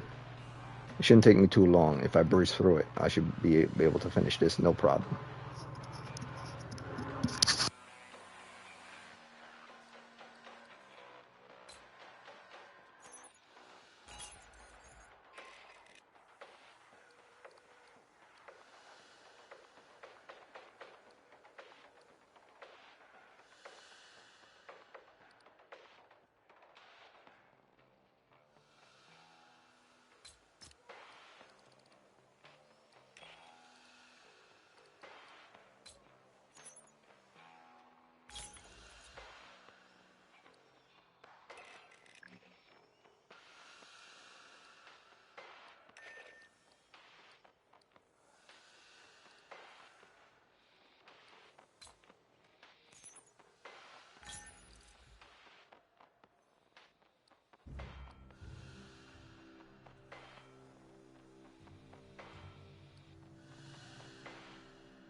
I love playing poker with Eltico. She never folds. It's a character.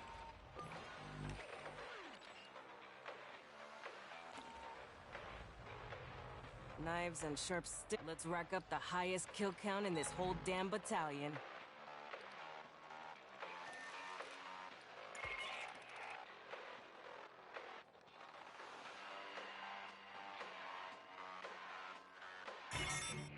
Fire team, this is a rescue mission.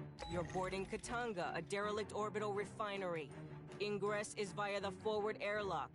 You'll locate, secure, and evac Dr. Tim Honecker, a Weyland-Yutani scientist. So mount up, people.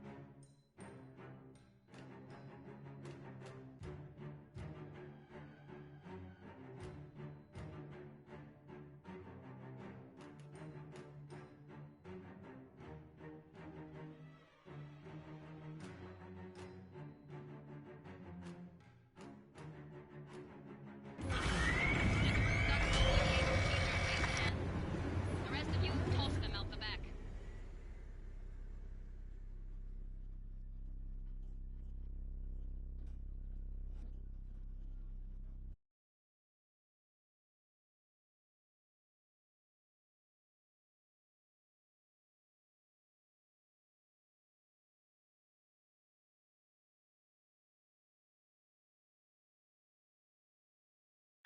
We got a ping on Dr. Honecker's personal data transmitter. He's not far in.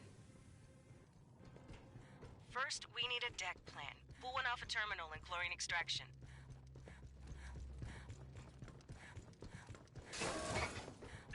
Huh. Just emergency lights. And maybe we can kick the backup power after we grab Honecker. Patch into the console. I'll pull it down over wireless.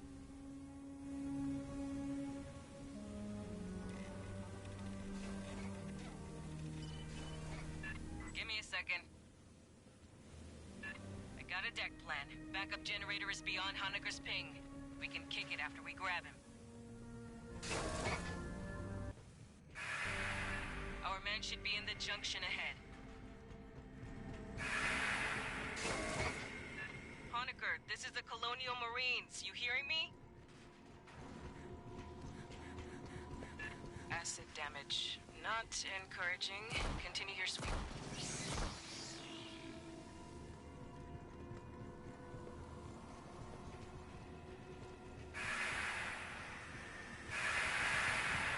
Should be right here.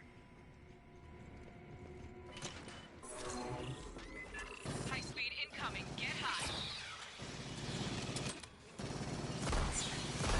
Short bursts.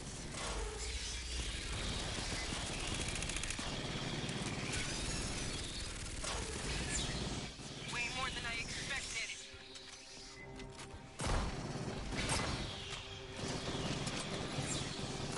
Signal from behind.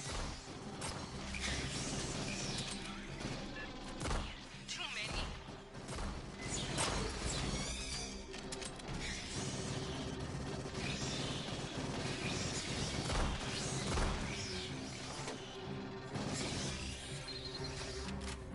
Don't get tunnel vision.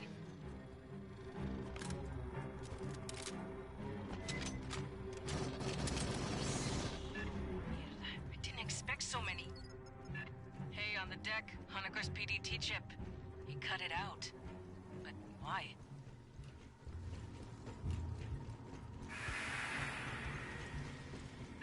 Door's welded shut. I'll cut it. Sloppy work. Guess Honecker went this way.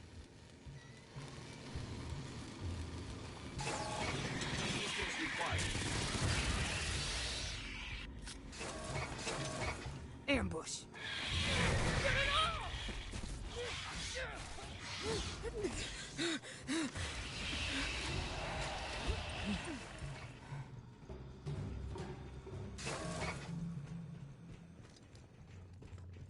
Hey, I got an idea how to track down Honecker. Searching this whole barge would take too long. Hold that thought. Incoming!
Probably. Release the locks.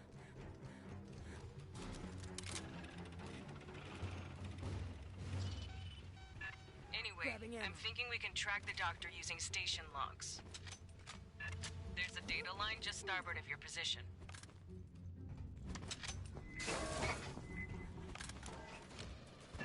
Hose them down.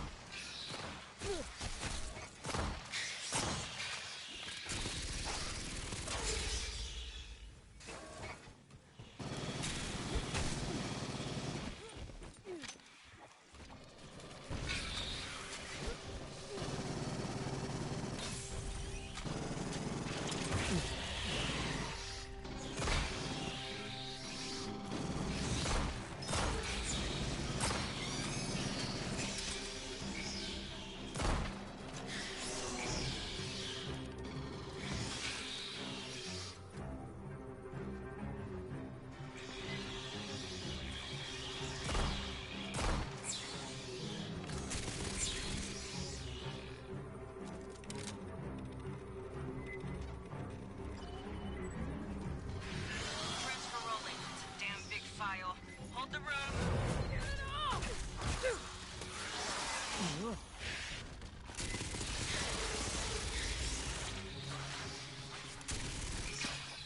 I'll get Esther analyzing that. She's our battalion synthetic. Keep moving aft.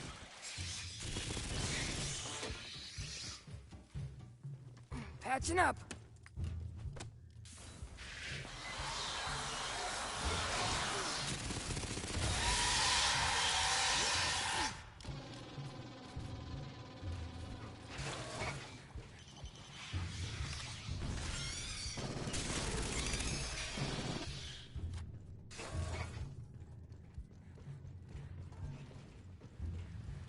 Rearming.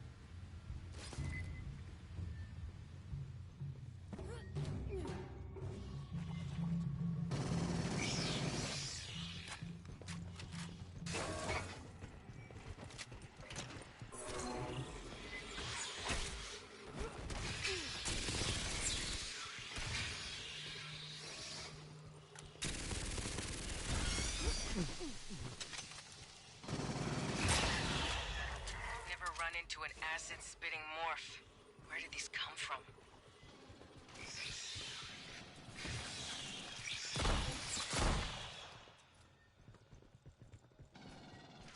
While Lester reviews the data, you can get the power up. Dynamo room's just ahead.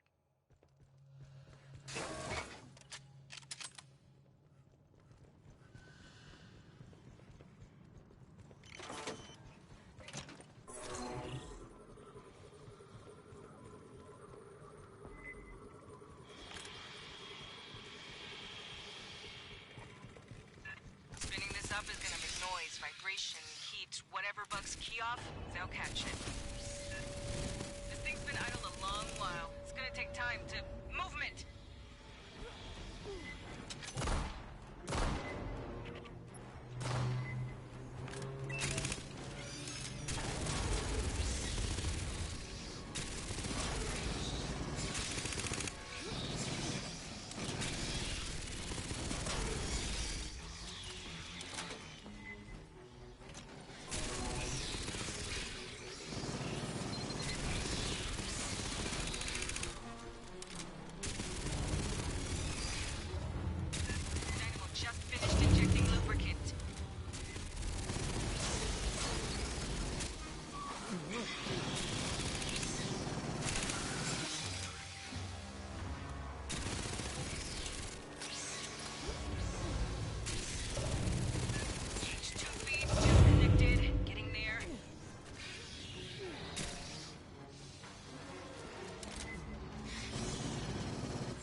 ammo.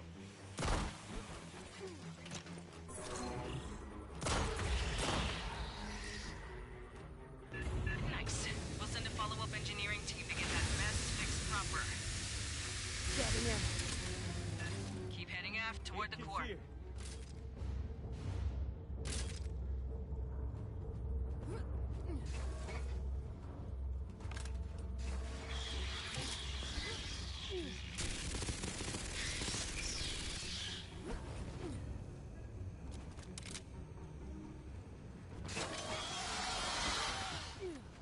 Assistance required.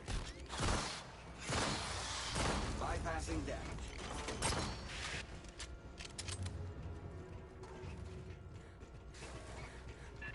Got another swarm brewing. Break out the heavy shit. This is gonna get spicy.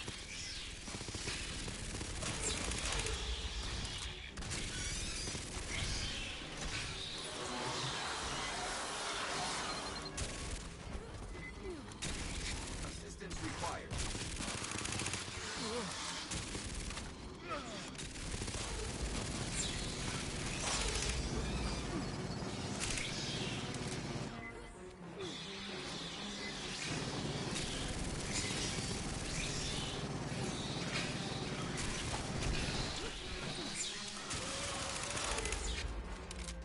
Assistance required.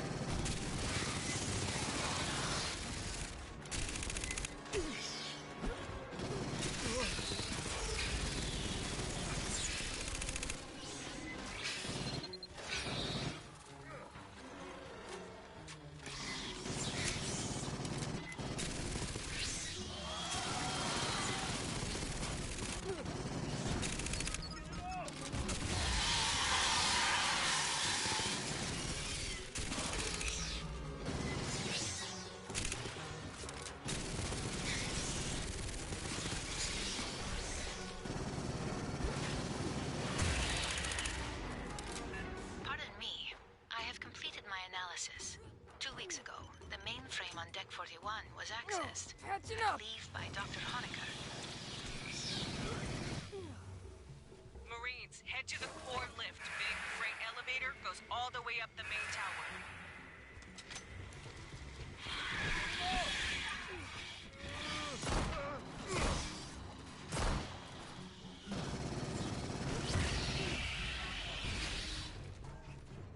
On your toes, fire team.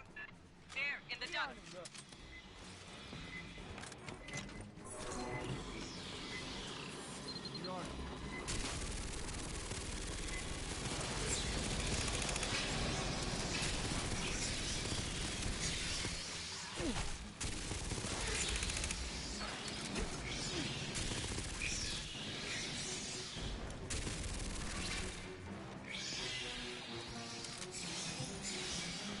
Grabbing ammo.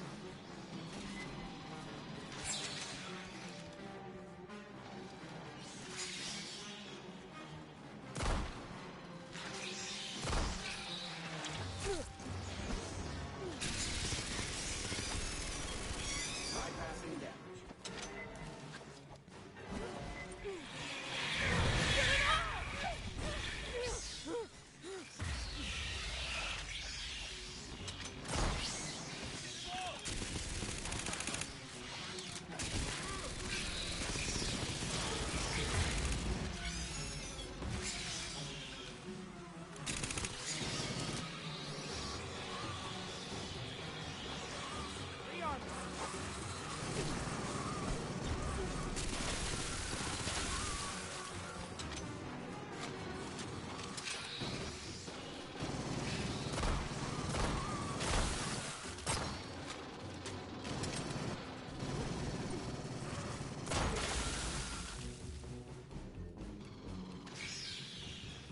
Grabbing ammo. Routing you through the refinery core. Don't say I never take you nowhere.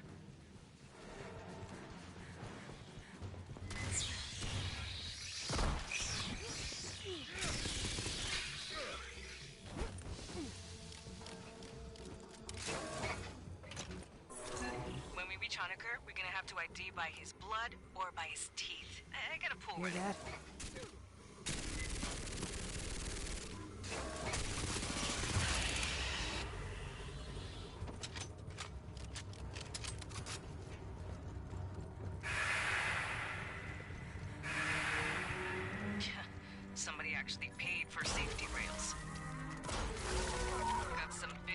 internal leaks. Never a good sign in space.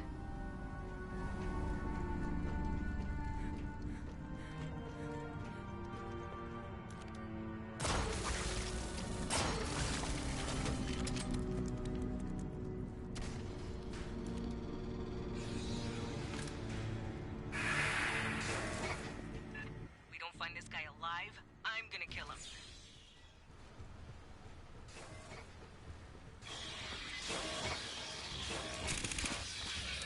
That's the list. Entrance on the far side.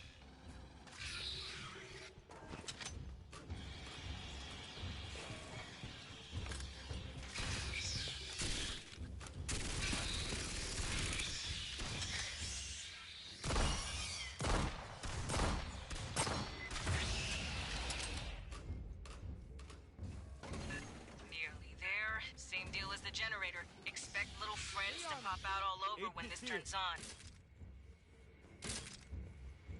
Elevator 17 decks up. It'll take a while to show. Sentry deployed. Grabbing ammo. Set up a perimeter, then hit the call button. Mine's out. All my boards just lit up. Brace for it, Marines. Sentry deployed.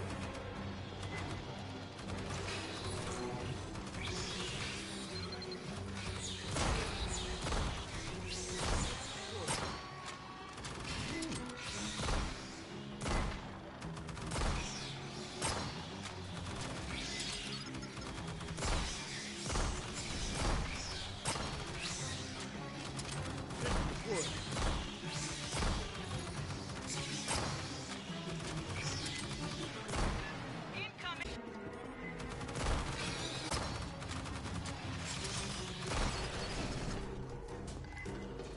Column, got a spitter.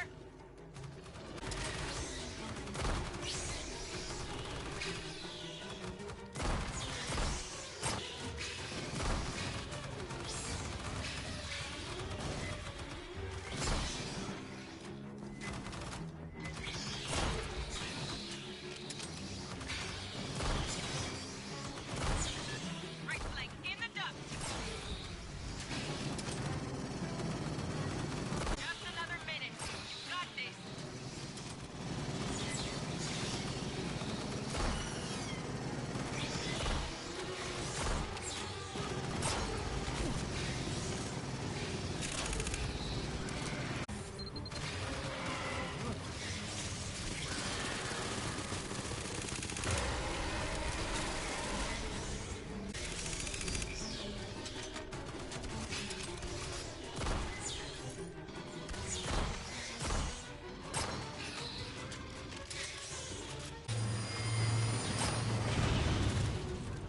Into the elevator. Haul ass, Marines.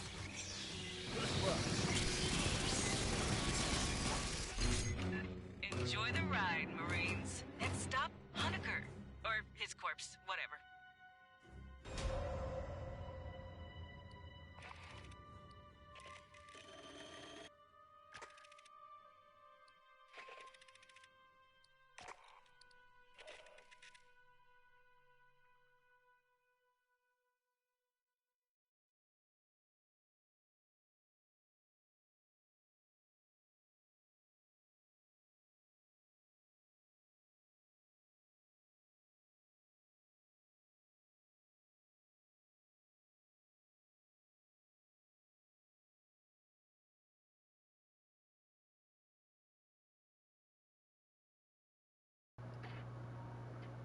Alright, so now that I think about it, I can't spend if it takes this long to do one mission, I don't have enough time to do that. So I believe I've unlocked the last mission, finished the last campaign, unlocked the recon, got the trophies I needed to get, and found out what the modes are at the end. So I'm pretty much done with regards to this game. I don't need to read it anymore or play it anymore. I know what I need to know about the game so far. It doesn't really have anything to offer. I guess once you beat its hardest mode, you're going to get more unlocked things. But even if you beat its hardest mode, there's not much that you can get after that. So I guess I'll say what I'll say with regards to that. Even if I beat the game on the hardest mode, it might give me good rewards or better weapons or better outfits, but it still wouldn't go beyond 3.4, even if it gives me this that stuff, because there's not enough in the game for it to be beyond 3.4. But at the moment, it's still a 6.3 game rather than a 6.4 game. I keep saying 3.4, but I believe this is a 6.3 game as a whole. And if I put it at 6.4, it'll only be as if I finish up the hardest mode and get extra outfits and stuff. But even then, I don't think it'll go beyond 6.4, no matter what, because what they're offering isn't something that's special anyway. So I could see this game being a 6.4 most, nothing more. The average standard for a game going from 5 is the middle ground, and then whether it goes up or it goes down depending on how you play the game and what's in the game or what pisses you off about the game and what you love about the game and enjoy about the game. And you do those things by points, point 1, point 2, point 3, point 4, point 5, until you get to 6, and then you keep going up some more. So technically there are only 13 to 14 things in this game that are actually good, other than the standards for the game that it's supposed to have as its basis.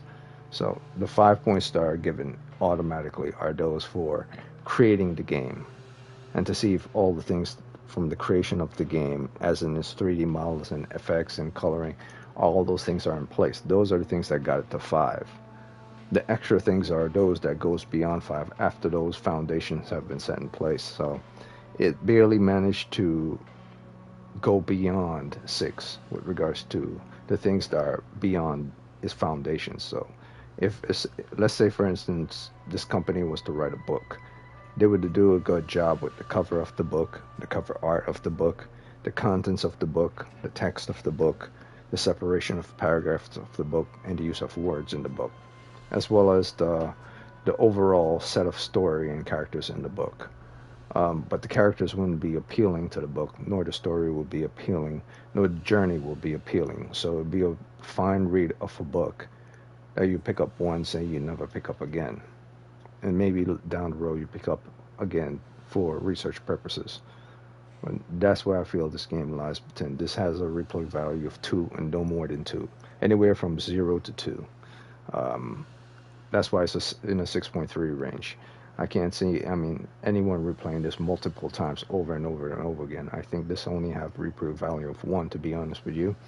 But it goes anywhere from 1 to 2.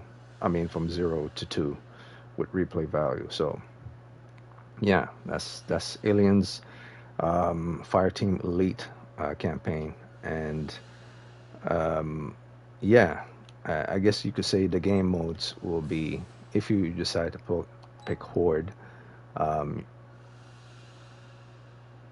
let's say I do pick Horde. I join a group.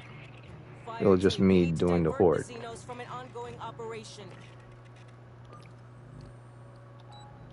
And then let's say I put point defense. LV-895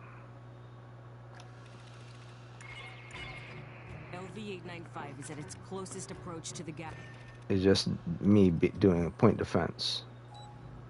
And turn stock. Now that we recovered Honecker, Colonel's ship. Same thing. So it's not like you get to play as the aliens, or get to play as synthetics, or get to play as people that work inside this place. You get to switch up. You're always as a Marine, regardless of what game mode you're in. There is no additional game mode where you could play as aliens or where you could do certain things. It's just you, the Colonial Marines, doing other objectives. So there's not much for this game anymore, and I'm pretty much done with it. Yeah, I'm going to play probably Disco Elysium after this. But I'll probably do that on YouTube. Not here. I'll upload this onto YouTube. But I just wanted to see how this game from beginning to the end was. And it was kind of disappointing and boring, but at the same time it was kind of fun. Each act or each of these 4, I have 3 different maps, so it's a total of 12 maps. And it took about a good 20 to 30 minutes just to complete that first map mission. So I guess you could say that they're about an hour and a half apiece. Yeah, so about 6 hours, maybe somewhere even longer.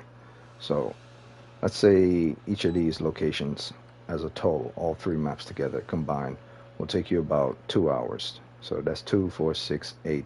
8 hours total to complete the entire objective of this game. Some are shorter than others, some are longer. But yeah, this is not that long of a game at all. And even if I'm wrong, even if each map takes anywhere from 30 minutes to an hour apiece, let me be generous. 1, 2, 3. That's 3 hours. 3 hours. That's 6, 7, 8, 9, 10, 11, 12. 12 hours total. But each of these maps per each mission, don't take a full hour. That's just me being generous. So even 12 hours from overall game, beginning to end, isn't something, to boast about or anything about. And it doesn't even breach the surface of even 8 hours.